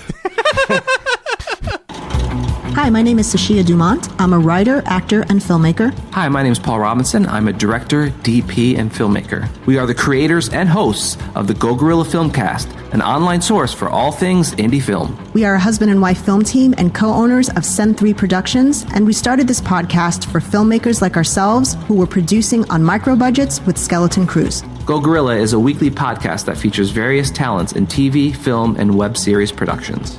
We've interviewed filmmaker powerhouses like Kestrin Pantera, Richard Raymond, Alex Ferrari, Cassandra Ebner, and Ryan Connolly. Amazing actors like Hannah Ward, Lou Taylor Pucci, Chris Wataski, and Eileen Gruba. groundbreaking cinematographers like Jody Lee Lipes, and Jessica Lee Gagné, and many more. We also offer weekly reviews of our favorite films and shows, which vary from low-budget first-time filmmakers to A-listers and everyone in between. Go Gorilla is proud to announce that we have officially joined the Mograph Podcast Network. So if you love filmmaking as much as we do, tune in every Sunday for a new episode of the Go Gorilla Filmcast, your source for all things indie film. Now available on the Mograph Podcast Network. So good. That's funny. If we're going into TV shows, Yeah, we might as well. Oh, the all-time other for me. question was pasta or toast. That's good. That's Meh. good. That's funny. Yeah. I Anyway. answered that on 3D Motion Show. I'm a toast Yeah, guy. see, the running gag has moved over here now. It's crazy. Well, Yeah. all-time TV shows: West Wing, Parks and Rec, Dick Van Dyke Show. Yeah. Most recent, X-Files and stuff like that. Of course, there's like so many shows that it's like, good God, I love them, but I'm also have only watched them through once, so I can't really call Right. them favorites of all time. Yeah. Recently, Ted Lasso, Schitt's Creek. So good. Oh, everybody's awesome. And season 2 of Ted Lasso is supposed to be coming out too. I'm very excited because that was a healing show. That show was a healing show. That's what everybody says. it just made us all better. It Yeah. made us all feel better and be better. And oh my God, it was so good. It was. It's like sometimes, like, it's not often you get just such a wholesome character that you root for them. I think hero we Schitt's need. Creek is the same way. That family is just as weird as they are. They're such just a wonderful, wholesome family. I loved Dude, about they've Schitt's Creek had- was I expected it. It started off pretty cynical and snarky. I thought it was going to stay that way, and it warms up. I love anything that warms up faster than you expect it to. Yeah. Hunt for the Wilder People is one of those. You watch it and you think it's going to be a certain tone, and it very quickly warms up, and you're like, "Oh my God, I had no idea I was going to love people this quickly in this story." Mortal I'd also Kombat? just You're not going to say Mortal Kombat's your new favorite movie? Yeah, totally, bro.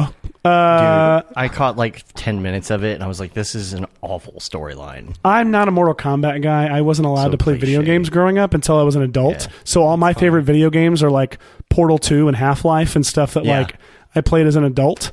Yeah, I know, that and makes sense. Yeah. yeah. Yeah. Oh, and I Mortal binged Kombat and Gravity Street Falls Fighter, I with my wasn't allowed son recently, and that show is absolutely perfect. If no one's watched which show Gravity was that? Falls, Gravity Falls. Oh, yeah. I watched a couple episodes. I love the style, and I've heard a lot of good things about it. That's like And that's the Rick like and Morty tie-ins. like it's same universe. Avatar, The Last Airbender to me, where so many people have said it's such a good show. Yeah. I just haven't Yeah. sat down and watched the entire thing. Same with Avatar, and Yeah. I was that way with Gravity Falls for a long time. And then my son just watched it, and it was like, "Oh my God, this is good! I might like this more than you do, boy. This is so good." That's funny. Amazing World of Gumball is a good one to watch with your kids. if I you love wanna, Gumball. you know. Oh man, I saw this funny TikTok, and I'm pretty sure it was from The Amazing World of Gumball, where it's like, this is a kid show talking about eating vegetables. It's I haven't seen good. It's a really good show. I'll have to see if I can find it. Yeah, my daughter's like obsessed with it, and she puts it on, and it's one of those things where, like, a few years ago she was watching shows that were very hard to even stomach if they were on in the same room, and now it's like, okay, this I can do this. This is fine. Yeah, 'Cause my- that's my- dude, my that's my grandmother- thing, man.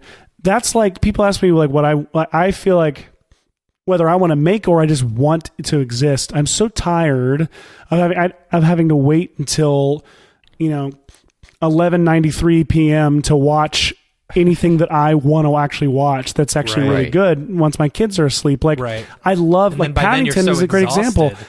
Yeah. I love anything like Paddington where like I almost like it more than my kids do. You know what I mean? Yeah, Like, or Adventure Time, or regular show, like all those kind of borderline. And your kid has Did to be a little you older, but have you watched the Captain Underpants movie? I've seen it out of not order. into I can't Okay. do Captain Underpants. So, It doesn't. Captain or Uncle Underpants, Grandpa. the No. movie, No, was Kevin, no. so good.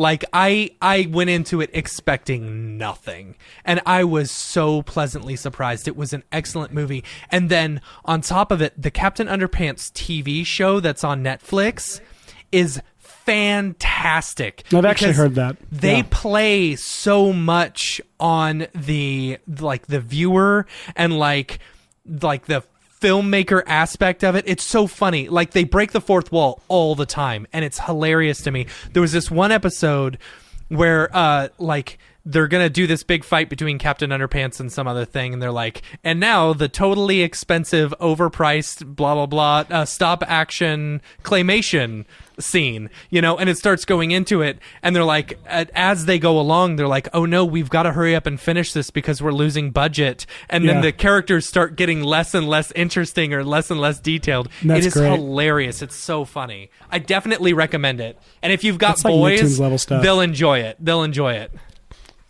Yeah, my grandmother accidentally, I guess, made a commentary on kids programming sometime last year when I was over at my parents' house and had my daughter there and everything, and she was watching. She just put on like some children's station, a Cartoon Network or something, right? And it's just playing, and my grandma was like, "Why are all the characters in these shows all screaming?" Yeah, and it's very true. Yeah. And she's got like a hearing aid and stuff, so I can understand that it's even more amplified. But it really is like it's a kind of that it's like Dora. Dora is Not always just Dora. screaming. Wait till you get to the live action stuff. The live action stuff is where I'm like all the, I grew up on like all that and Keenan and Kel and stuff. So like I do have a soft spot for like Brian Robbins and Dan what's his name, who like he created all of these shows, like, but my kids are watching through like Victorious and iCarly and things like that, and on Netflix. And I just, as a director, want to tell all the kids, ground yourself, just calm down and like, just deliver it naturally. That's not the show. It's not the show they're making. These shows are all about kids yelling and being smart aleck and like sarcastic. And I'm like, please calm down. But even in these cartoons, in some of these cartoons, even the kids that are just a lot. Actually, Amazing World of Gumball does this too. A lot of the characters just talking regular are screaming. Yeah. And you're like, it's almost like think about it as about like compression when you're watching a TV show and there's audio compression and everything is just so super loud. Yeah. It's just everything has to be at 0 dB. It's like, why can't we have any dynamics in any of these shows?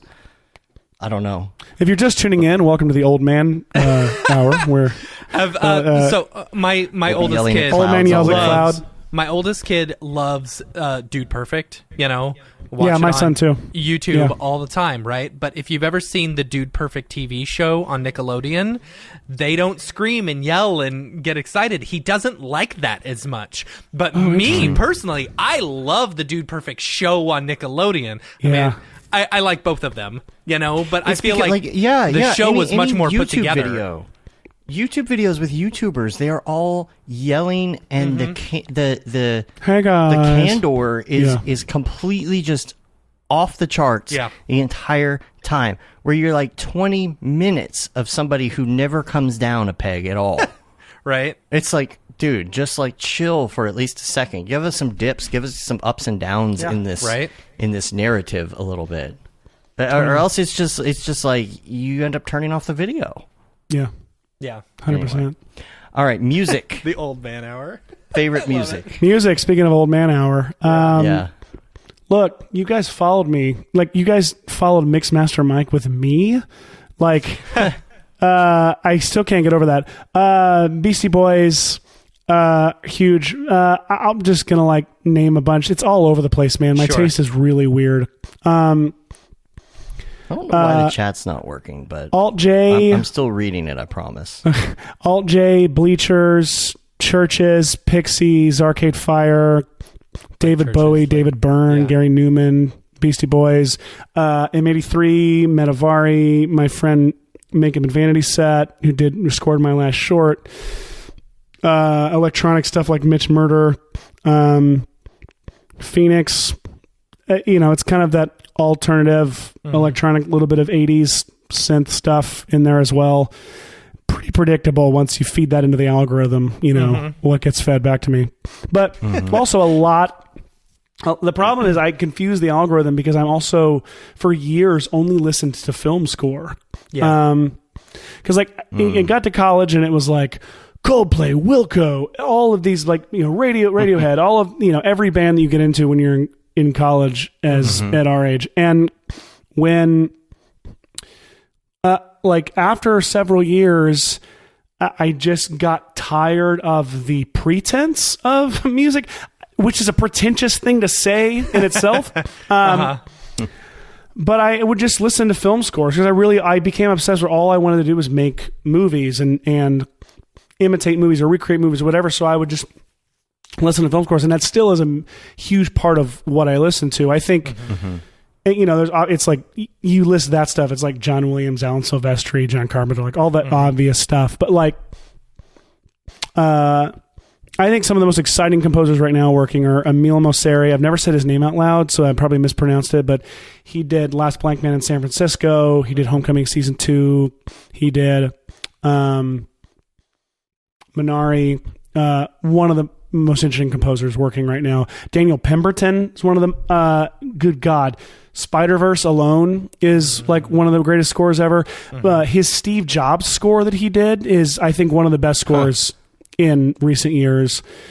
And then Trent Reznor and Atticus Ross, Ludwig Göransson, another name I haven't said out loud before, but the Social Network soundtrack. Oh, so good. That was so on good. Repeat for probably 2 months when it came out. Still is. And their score for Watchmen was unreal on the HBO Watchmen, which was also utterly fantastic. And they also, their score for Soul, Pixar's Soul, just now, so good. Make me weep, man. I'm playing at my office and crying alongside Thomas Newman's Finding Nemo score. I'm not crying, you're crying. Finding Nemo, dude, that played at we were at Disney World. My kids were a little younger. My wife was putting my son to bed, and I walked down to the general store in the resort we were staying on to get a bottle of wine or something. And I passed the swimming pool where they were projecting Finding Nemo on an inflated screen. And I turned around, ran right back to the hotel room, and I was like, wake Elliot up. I'm taking him downstairs to the pool. He's going to swim and watch Finding Nemo. That's fun. And at a certain point, that Thomas Newman score is swelling, and my son turns to me in the pool and says, "Thanks for bringing me here, Daddy." And I was like, I am so glad we're in water because I am weeping everywhere. Man. That's so funny. How old are your kids? So I don't even remember, man. There's so many of them and they're so old. No, I have a 12-year-old, a 9-year-old, and a 6-year-old, or 7-year-old. She's 7 now. Okay. I have a 7 and a 1.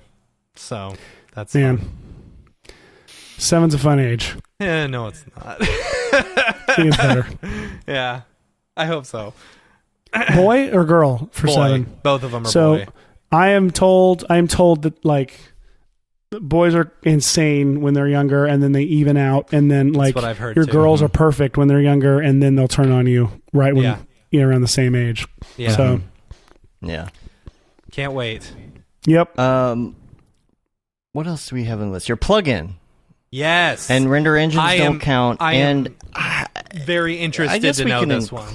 That's the thing. Red Giant's listening. They're gonna. Well, if you don't mention a Red Giant plugin, right. This is the benefit of my job, and this is going to sound like I'm lying, but literally, they could fire me tomorrow, and I'll tell you the same thing.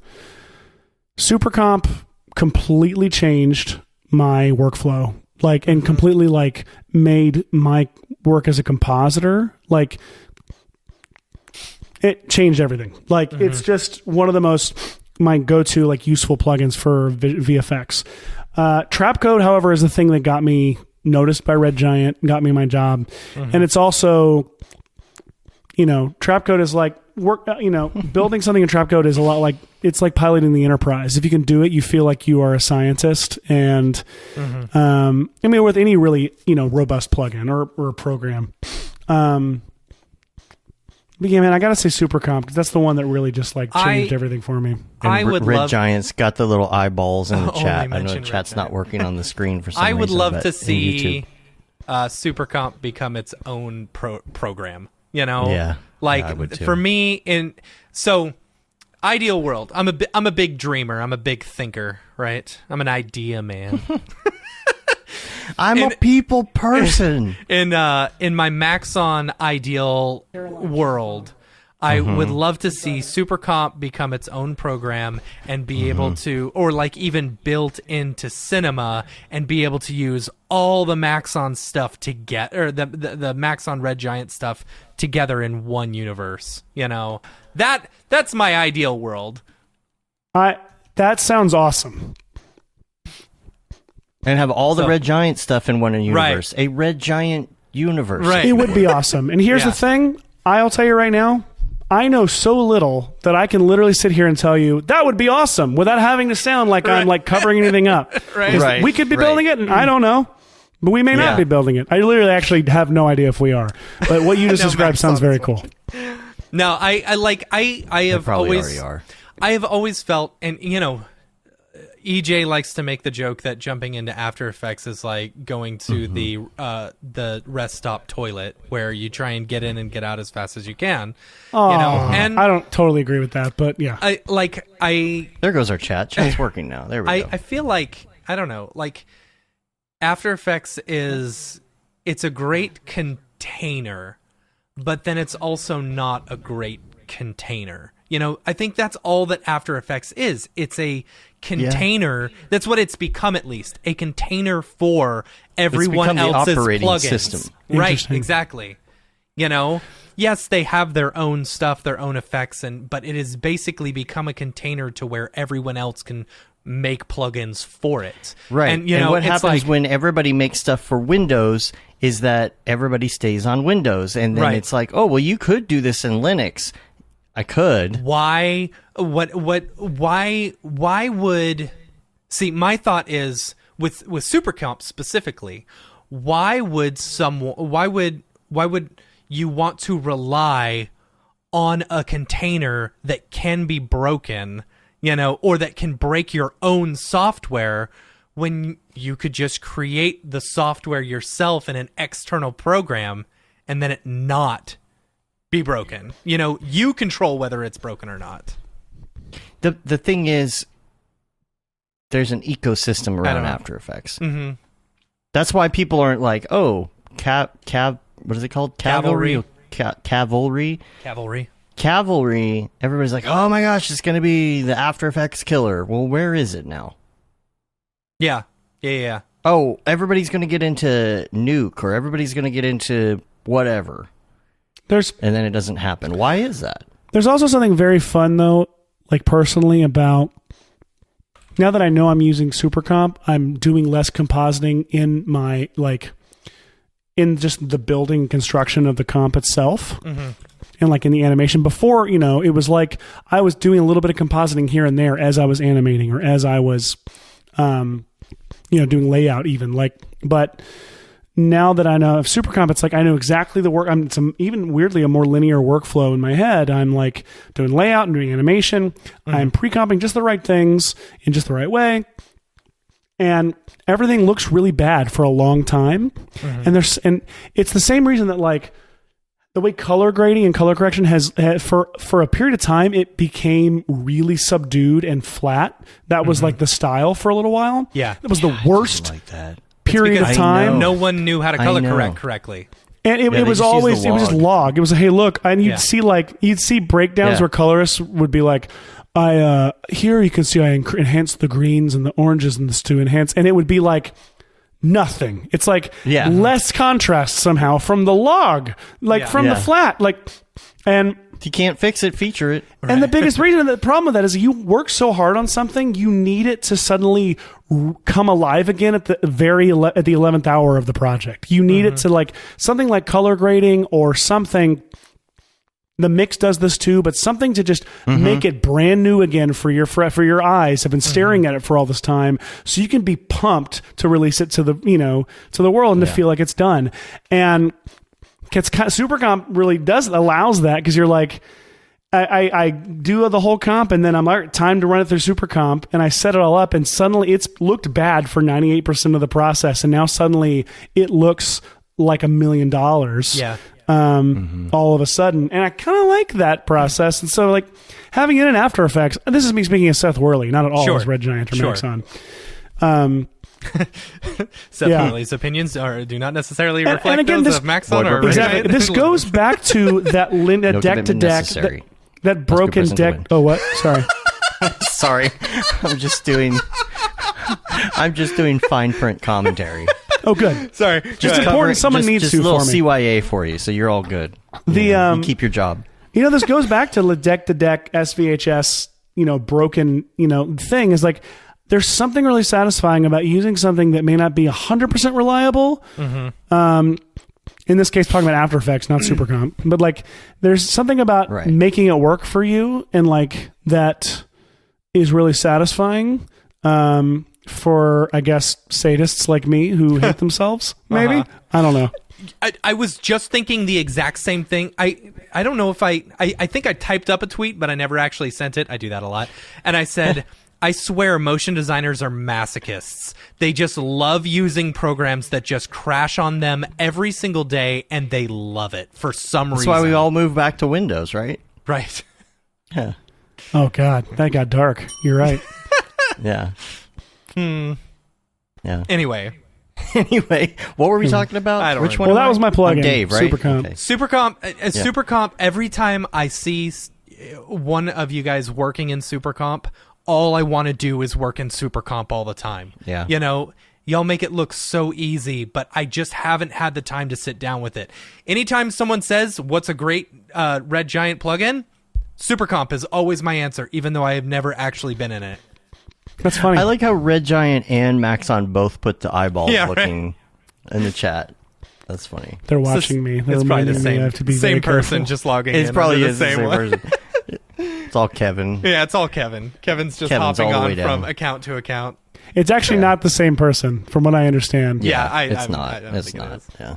Yeah, guys, Yeah, come on. Kevin's just Maxon. Respect both people. Yeah. What else we got, Dave? Let's see. We've got. I was looking at chat. It looks like the chat's good now. App. What is your go-to muscle memory app on your phone? So many of them. As we said before, I have too many things. I use every day. I don't know. A day doesn't go by when I don't use IA Writer, Day One, Airtable, Shortcuts. I've been using Polycam a lot for LiDAR scanning, especially as I've been moving into this new house and like trying to design, put furniture in a house and stuff and take measurements. Also, Polycam's great for if you do a buddy of mine showed me this. It's great for if you are like, if you're shooting a scene, like take a like LiDAR scan of your whole lighting setup in the set. So if you have to come back for reshoots, you can know exactly where you had everything. That's super cool. This app I love lately that a friend introduced me to is called Craft. I think the website is craft.do. And you guys are going to be like, another thing, Worley? But it's it's like where I said Airtable is spreadsheets on crack. Craft is like documents on crap. And it's been great for me to organize. Like, so I'm planning a couple projects that are not, they're podcasts. I have a couple podcasts that are in development, and it's been great to be able to put those into this format, because it's also it's a great presentation tool as well. And I'm using it for, we were talking about that messaging for like when you book a guest and you want to give them, your rundown and handbook of like, here are the specs. Here's, I need you to record on your end. Yeah.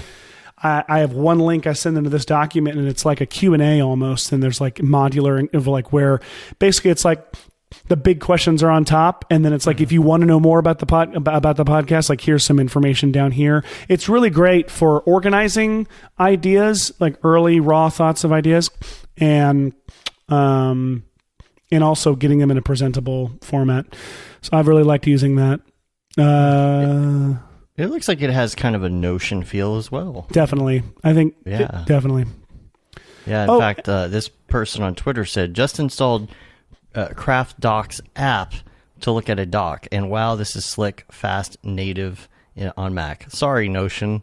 Yeah. Oh, I'm destroying Notion in this episode. Oh, for mail, Two-Bird is a mail app that I've been using and I love a lot.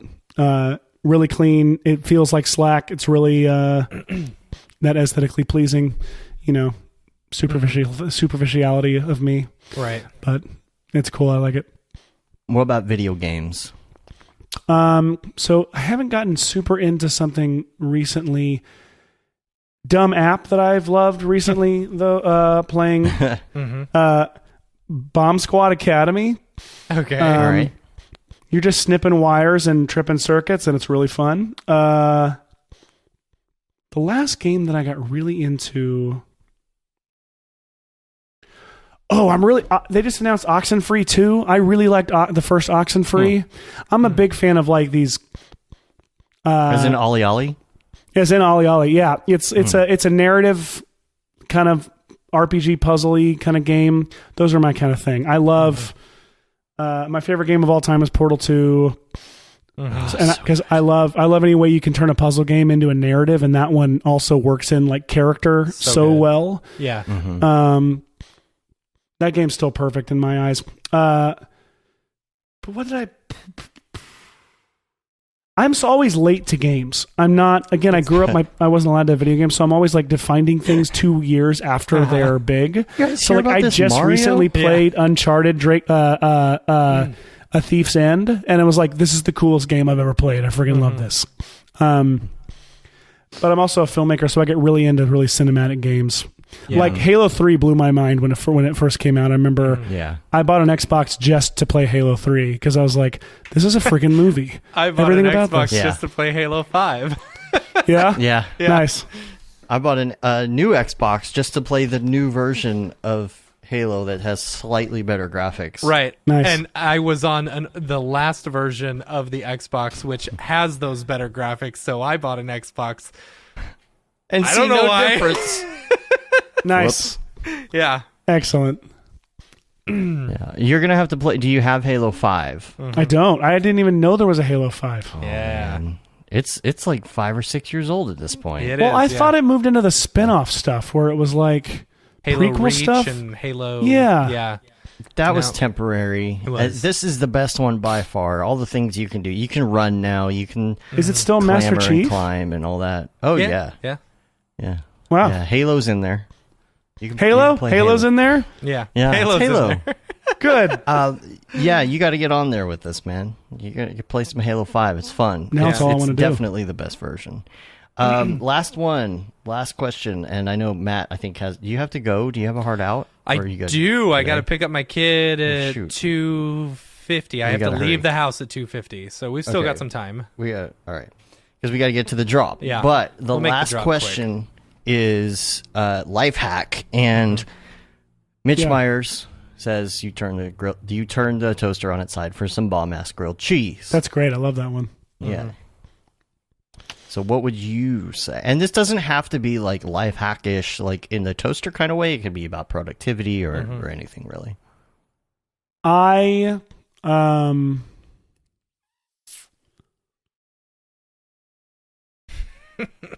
to think of the right one. So there's some really nerdy ones I could dive into. They're very niche. I'm thinking... What's your number one? What's your biggest, most useful life hack? Well, my most useful life hack is my whole side company. It's the way that I outline stories is in the form of a clock. If instead of laying out a story linear from beginning, middle, end on a line, picture it like a clock and use symmetry to extract ideas from what you already have. So when you get an idea for a story or a wedding toast or anything that's narrative in any way, you start with some ideas. You don't have a fully formed idea in your head, but you have I know I want to talk about this, I know I want to talk about this, and I know I might want to end with this. Maybe I'll open with this. So you start with this blank clock and you put stuff where you think it could probably fall, where you think it will probably happen. And then you find the gaps and the blank areas, and then just look on the opposite sides of the clock and see, is there something over here that I can set up or build or like foreshadow? Good. Is there something up here that I can build on or pay off? And it's a really, really, really great way to very quickly get to a full outline and in a way that's organic, and you're not. I had a film professor once tell me that comedy can only be extracted, it can never be injected, and I feel that way about story ideas in general, that like the best stuff needs to feel like it was extracted from something that was already there. And so that's my process for writing and outlining in that way. And if you want a notebook to be able to do it, you can buy the Story Clock notebook at plotdevices.co or the Story Clock workbook at plotdevices.co. But that's my ultimate like number one life hack, and that's helped me tremendously in writing, in giving wedding toasts, in writing and directing commercials and ads, and writing ad copy, everything, man. That's my number one thing.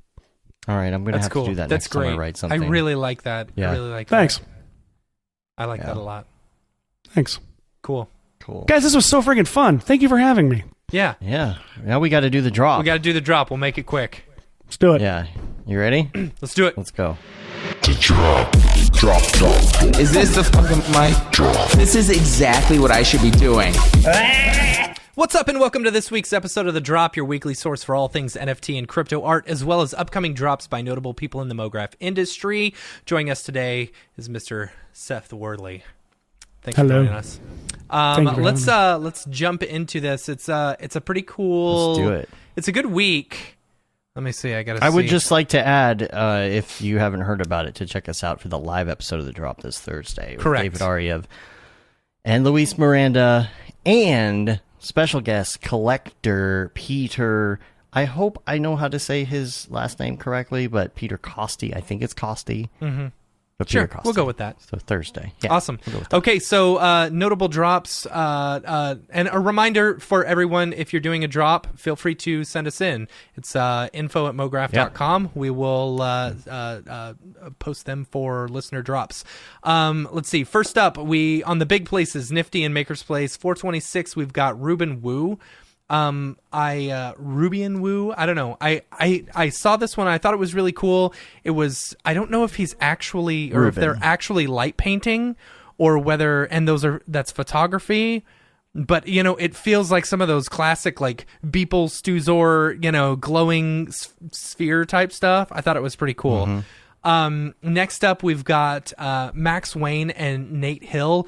This one I specifically put on there because I thought it was awesome that it seemed like the musician was all about supporting the drop. So if you're doing a drop with a musician, I definitely recommend having the musician, post it, because otherwise I don't care. If the musician who's doing a drop doesn't care, then neither do I. But I think this one's cool. I thought it was really pretty. I love the noir aesthetic of it, super cool stuff. That's on the 26th, which is today. Next up, 427, we've got, I'm going to say this name wrong, Luigi Honorat, and I don't even remember what I put. Oh yeah, I thought this one was super cool. It's like some of this like glass type stuff, and I don't know, like abstract neat stuff. I thought that one was pretty cool. So that's a fun one to check out. Next, the same day, this one was super cool, and I'm going to mess up all these names because I don't know them. Steve Aoki and Masij Kusara? I'm sure I messed that up. That is a tough one. Super cool 2D looking, like very Studio Ghibli type animations, like way cool. And these ones, they've got some open editions for only like $333. It's a really great entry point for people who are looking to get into any sort of collecting or anything like that. And really pretty stuff. Next up, 428, we've got our good friend, Mr. Frederick Duquette, otherwise known as Fuckrender. People know him as Fuckrender. Now, I don't have a link for this. I don't have a link, right, because he didn't post anything. But because we know him, and he's not shilling anything, which normally I wouldn't say anything about. But because we know him, we know he does good work, and we know that his he doesn't need to shill. He doesn't need to shill anymore. Right? He's worth like $4 million, right? Something. Who knows? Yeah, so he's got a drop on 428. 429, Cruella and Sasha Vinogradova. Sasha we had on the show last week, and she was talking about her drop. So super excited about this one. This one will be pretty cool. You mentioned this earlier, and you said something about Cruella, and I was thinking Yeah. it had something to do with the Cruella DeVille movie. No. Coming out. Okay, all right. Now I know who you're talking about. They collaborated on some stuff. Yeah, this one's gonna be good. So next up, and I think the big one, 430 will be Beeple. I didn't put a link there, but basically, is there something up? Do we know what it is? Yeah. He's got 4 pieces that are coming up. Let me see if I can find it on Twitter real quick. But is it on his Twitter? Because it is on his Twitter. Yeah. So he's got I'll just go 4 pieces coming up. I believe they're either $1 or they're $7. But according to his Twitter or whatever, you have to answer questions about the everydays in order to even be eligible. Is it going to be something easy, or is it going to be idea. Something like you have to dig? I have no idea. So I don't know. Either way, that could be fun. I mean, if you're willing to put in the work, you can sell it for a fair amount of money or whatever. But all of these, go down. All of them include physical copies and stuff. New one. Yeah, I know. I thought it was pretty cool. So that's 4:30. I believe that's Friday. Is that right? So 8 to 9:30. Yeah. So Friday, 4:30. So that'll be cool. Go down one more, Dave. And the video for it is weird, man. I love you, Mike, but man, I don't know, the poop in your pants thing. Did you ever see the poop in his pants thing? He was like pooping his pants or something like that, and it was really weird. I was like, all right, I don't, whatever. Who's pooping their pants? I'm pretty sure it was Mike who was pretending like he just was in underwear and he was pooping his pants. So where is this video? Is this like an Instagram story? It was on Instagram. Yes. This sounds like Mike. It doesn't sound very foreign. I mean, at it all. sounds normal to me. It does, I guess. Yes, but still, like it was weird, and I was like, Mike, I don't know. Like, I don't know. I feel like he's like, okay, I'm rich. I'm one of the biggest artists in the world right now. I can do whatever I want. If I want to make a video of me crapping my pants, I can. All right, cool. It's funny. It was weird. Yes, it was very weird. Wow. So, but 4:30, that's that'll be good. And if it's only $1, you have no reason not to. Cool. That's right. Next up on Those Maker's prices, you can't afford not to. right? For Maker's Place on 4/27 tomorrow, Alan Bolton and Housetrap. I thought this one was really cool. One thing I got to say that I really like about Maker's Place is they actually give a preview of what the drops are going to be, versus relying entirely on the artists to post stuff. I feel like there's so much more cryptic on nifty drops and stuff. You never know what you're going to buy until literally the second it drops. So This if you go is down, Housetrap. yeah, I don't know. Is I it, wonder if that's related to Deadmau5 somehow. I would assume so. Centered around past clients include. It's a multi-genre platform, extensively serving as an authoritative voice for dance music heavyweights like Skrillex, Feed Me, Chris Lake, I don't know. Yeah. Rez. Well, okay. Well, Skrillex and Rez are on the Mouse Trap. Yeah. Oh, yeah. Okay. And more. Deadmau5's prolific Mouse Trap label. There you go. Goes home to some of the. Okay. So, that makes sense. If you go down, you It can is see what the related. actual piece is. I thought it was pretty cool. Kind of pretty looking stuff. You got to hit play. So, neat looking stuff. I like that. I think it's cool. It's very the NFT, aesthetic. So, Does it have a name? Does this piece have a name? The drop? I don't know. The drop. I mean, that Anyway. just says that's Yeah. Mind Games. I Mind was going to Games, say there they you should go. call Yeah. it Mind Games, but Right. it's called Mind Games. Next up, 429, Lucas Zanotto. I feel like we've seen this artist before, but anyways, this was super cool. I love it. we totally have. This one is so much Yeah. fun. I love this one. So Yeah, really because fun. he creates all these satisfying animations. Yeah, and yeah, things. So Yeah. and I love does like a I bunch love of that. these. It's so neat. So neat. Anyway, so fun little animations and stuff. Those are fun. See, these would be great ones to have displayed somewhere. Yeah. I did buy, by the way, and I'll let you know how this goes. I bought some things from Infinite Objects. Yeah. So we'll see. We'll see how that how those turn out. They're in the box. I haven't opened it up yet. Cool. So as far as no, that's it for the main drops. Community drops. First up, we've got Raid Zero just did a drop on Foundation.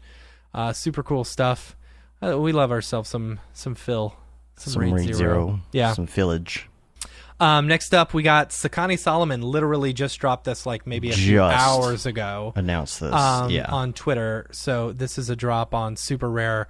Oh, I love this one. It's a short film. Yeah, and if you wanna, you can see the behind the scenes on one of the Maxon. It was either NAB or SIGGRAPH. I think it was NAB. Yeah, it was a little while ago. It was a while ago. But he broke down the entire thing, and it was super, super cool. That's awesome. He's got that one up for sale. Yeah. That's great. Next up, we got. Let's skip Ross and Gurge real quick because I want to talk about come those. Back to that. Yeah. Next one up is Joe Dia. Did a drop on Hiktunik. I don't know how to say that. That's the one that everybody's. That one's the new hot shit right is now because everyone's super excited because there's very little mint fees, but I think you have to buy everything in Tezos or something. I don't know. Yeah, you have to buy it in like some random currency. Anyway, that one. Next up, we got Sarah Gibson. Sarah Gibson did her. You got that? Cool. Yeah, you got it. Put it in the dingus already. It's in the dingus. This one on Rareable. Love this one. Oh no, something went wrong. No. Hold on. I'll get it. He'll get it. It's probably something technical. It was the one, I believe we talked about this when she was on the show. It was the NFT. It was the glitter with the poop. I love it. I loved it. I thought it was great. But she minted it. I can't get anything to load on here. No. Is Rareable being weird? I think it worked. Yeah, it worked for me. It's called Fudge Factory. It's probably on her Twitter, right? I'll just go from there. There you go. Did that work for you? Link in the dingus? Yeah, there you go. It's in the dingus. Let's see, Fudge Factory. Fudge Factory. There we go. Wasn't she talking about? She was talking about this one. Yeah. Okay. So There we go. Now we got it. You got it. Oh yeah, it's so good. I love it. It's so good. So that was Sarah Gibson. It's literally polishing a turd. Right. A little bit of glitter, yeah. Yep. Next up, we got our boy G-Rant. G-Rant? G-Rant posted a new drop on Foundation. Do you got that one too, Dave? Mm-hmm. There you go. Do. Super satisfying. Very pretty. Love it. I like the, I wonder how he did the little pinky purpley thing. Yeah, I don't know. It's interesting. Probably something in Houdini. Yeah. Okay, and now next up we've got Ross Morris. Ross Morris has been doing this thing called Cryptobiotica. I believe that's how you pronounce it. But this is a new thing, and I don't know 100% about it. We need to get Ross on the show, like on an episode of The Drop, in order to talk about this. He told me about this way back in the day when he was concocting it. Like, he's been working on this for like a few, like a month or so, Check this out. A few years ago, that feel like decades now, our lab was tuning this interpreted imaging equipment that allowed us to glimpse into the digital world as the physical. Okay. So it's like this virtual lens. So these are like close-ups of these digital elements, like the digital life forms, right? Yeah, I guess. The small dots littering our imagery believed to be a simple noise issue the whole time appeared to move from frame to frame in a way that noise artifacts should not, as we skipped back and forth between them. So it's interesting. So if you're you click gonna on have to follow this. Click on the Gurge Maker's Place link. Is this related? So, yes. So Gurge did. I didn't know that. So it's Cryptobiotica, right? All right. And Gurge did one. This is the first phase evolution. and it was discovered by evolution. Gernch. I don't know. It's really, really interesting. I have like, I love the story that's built around the NFT. So there's a way that like these can evolve. That's the whole cool part about these is that these can mix and match and like have babies or something. Yeah, I don't know. Yeah, look, parent species, ether pearl, and shifter. This is a great idea. Yeah, This is super cool. We got to idea. get them on the show. Yeah. So, that's it. I think that's all check we've those got out. for the community drops. Got to catch them all, right? Yeah, right. Seth, Gotta have catch you 'em all. dropped any NFTs? I have two. They're rather silly. Well, one of them is. One of them, I'm on Foundation, the Seth Worley. There's one called Honey, I Shrunk E.T., where it's the Nice. Skalinsky shrink ray machine shrinking my E.T. prop replica. And that was more of an experiment. They're both experiments. The other one is the earliest VFX shot from Darker Colors, which is a feature I'm still developing, been a short that I made for Red Giant last year. They're on there. I've not expected them to. So I am considering minting my very first short film I ever made. Really? Just for fun, another experiment. It lived from all the way back in 2003. Shot on mini DV with my Nice. little brother when he was 12 years old as the star.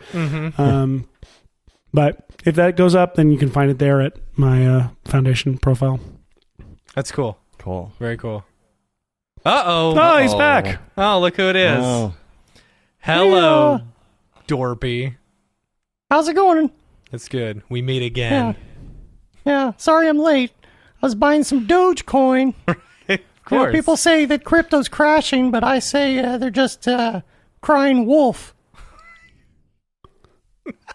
The look on the side is so good. Yeah. But honestly, I think the NFT space is just finally normalizing a little bit, you know? Yeah, What I absolutely. do know is that there's definitely what they call a long tail. Yeah.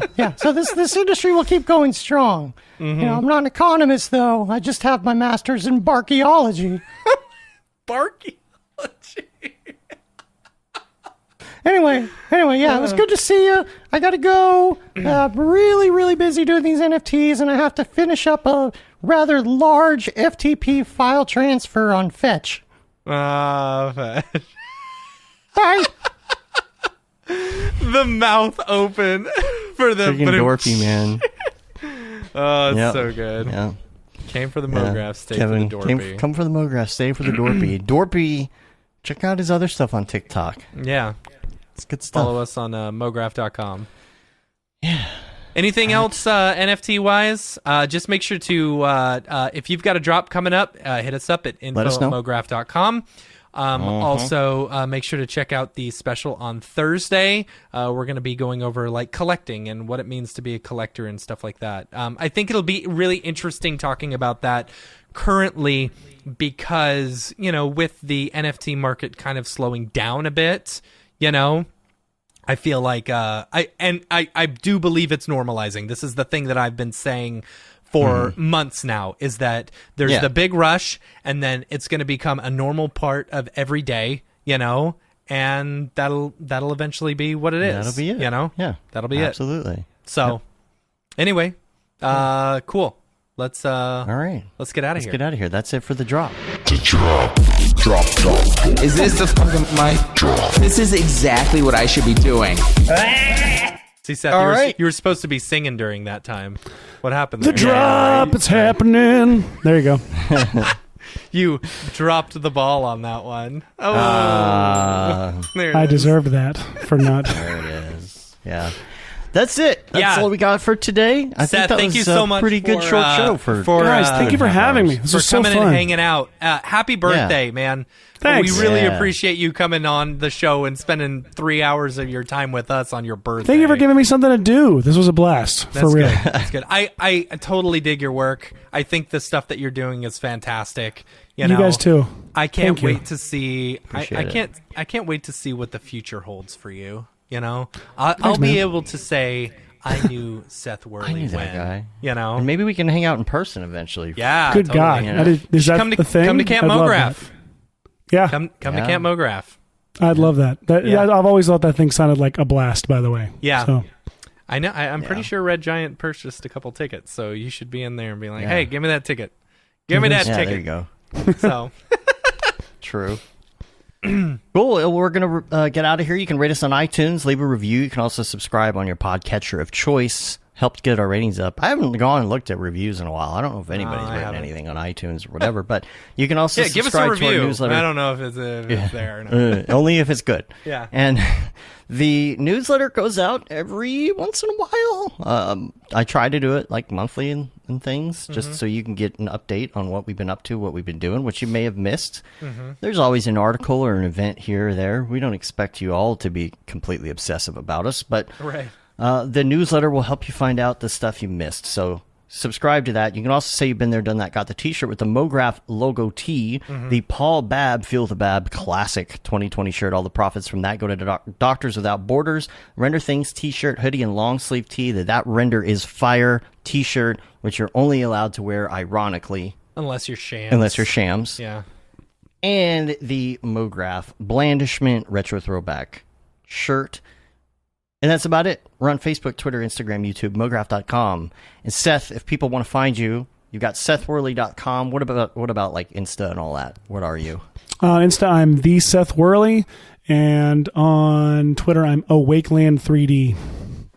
Wakeland 3D. Yeah, it was Okay, back. cool. It was from back in the days before we all used our names for things. Right. That's how it happens. You get stuck with that one screen name Yep. from 30 years Wolfman ago. 379. That's Some me. stoner Butt Punch egg ends up 69. with your real Yeah. name before you can know to get to it. Right. Seth Worley 420. Yeah. Yeah. Yeah, that's my full name. Yes. Yeah. I don't know why it's. Of course, it's taken. Took my whole full name of my whole legal surname of Seth Worley 420. That's funny. That's like Elon Musk naming right there. You can't Right. put numbers in your name. Right.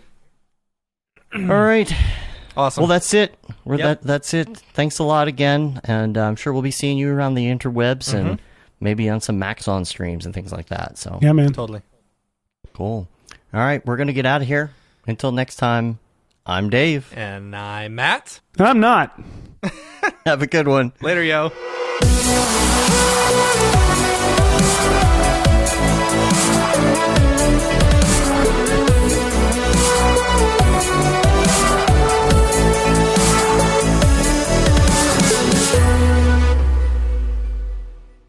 It's pretty good, I guess. Mograph.com, an online resource for motion graphic artists. Start your week with the Mograph podcast. Industry news, interviews with your favorite artists, and terrible humor. Watch live shows and interviews from Mograph events like NAB, SIGGRAPH, Half-Res, and local meetups. Our Mograph Talks feature live demos and motivation from artists all around the world. Sometimes you gotta make stuff that you're not gonna put on your reel, and I'm not here to judge. What if Rick and Morty show up for the countdown at midnight? That's where I peaked in life, in my career. We gotta stop this thing, Rick! It's gonna kill us all! Hear from the people that create your software, design your render engines, and artists that are changing the face of modern motion graphics. You get that render done. Yeah, you better frame what? Mograph tutorials and online classes will teach you about Cinema 4D, After Effects, as well as other popular software and render engines. Throw in the HDR Studio, take the render settings, pick the HDR, put in a reflection, and gorgeous. Branch into new software. Learn time-saving tips, techniques, workflows, and lessons that'll keep you up to date in the world of motion design. Oh, brother, those are some of my favorite elves. I love projects that scare me. When our art director comes to us and asks for something that I had never done before, man, it gets me pumped. Join the conversation in our live sessions. Check out our plugins or join the hundreds of daily active users in our Slack channel for technical help, advice, contests, or just to joke around. Real nice banana. Ah, that's so funny! Alright! I'm gonna live forever! Subscribe today and get the latest updates on our YouTube and other social media channels. Take all your dreams and just do it! We don't care how you get here, folks. Just get here. Subscribe to Mograph.com.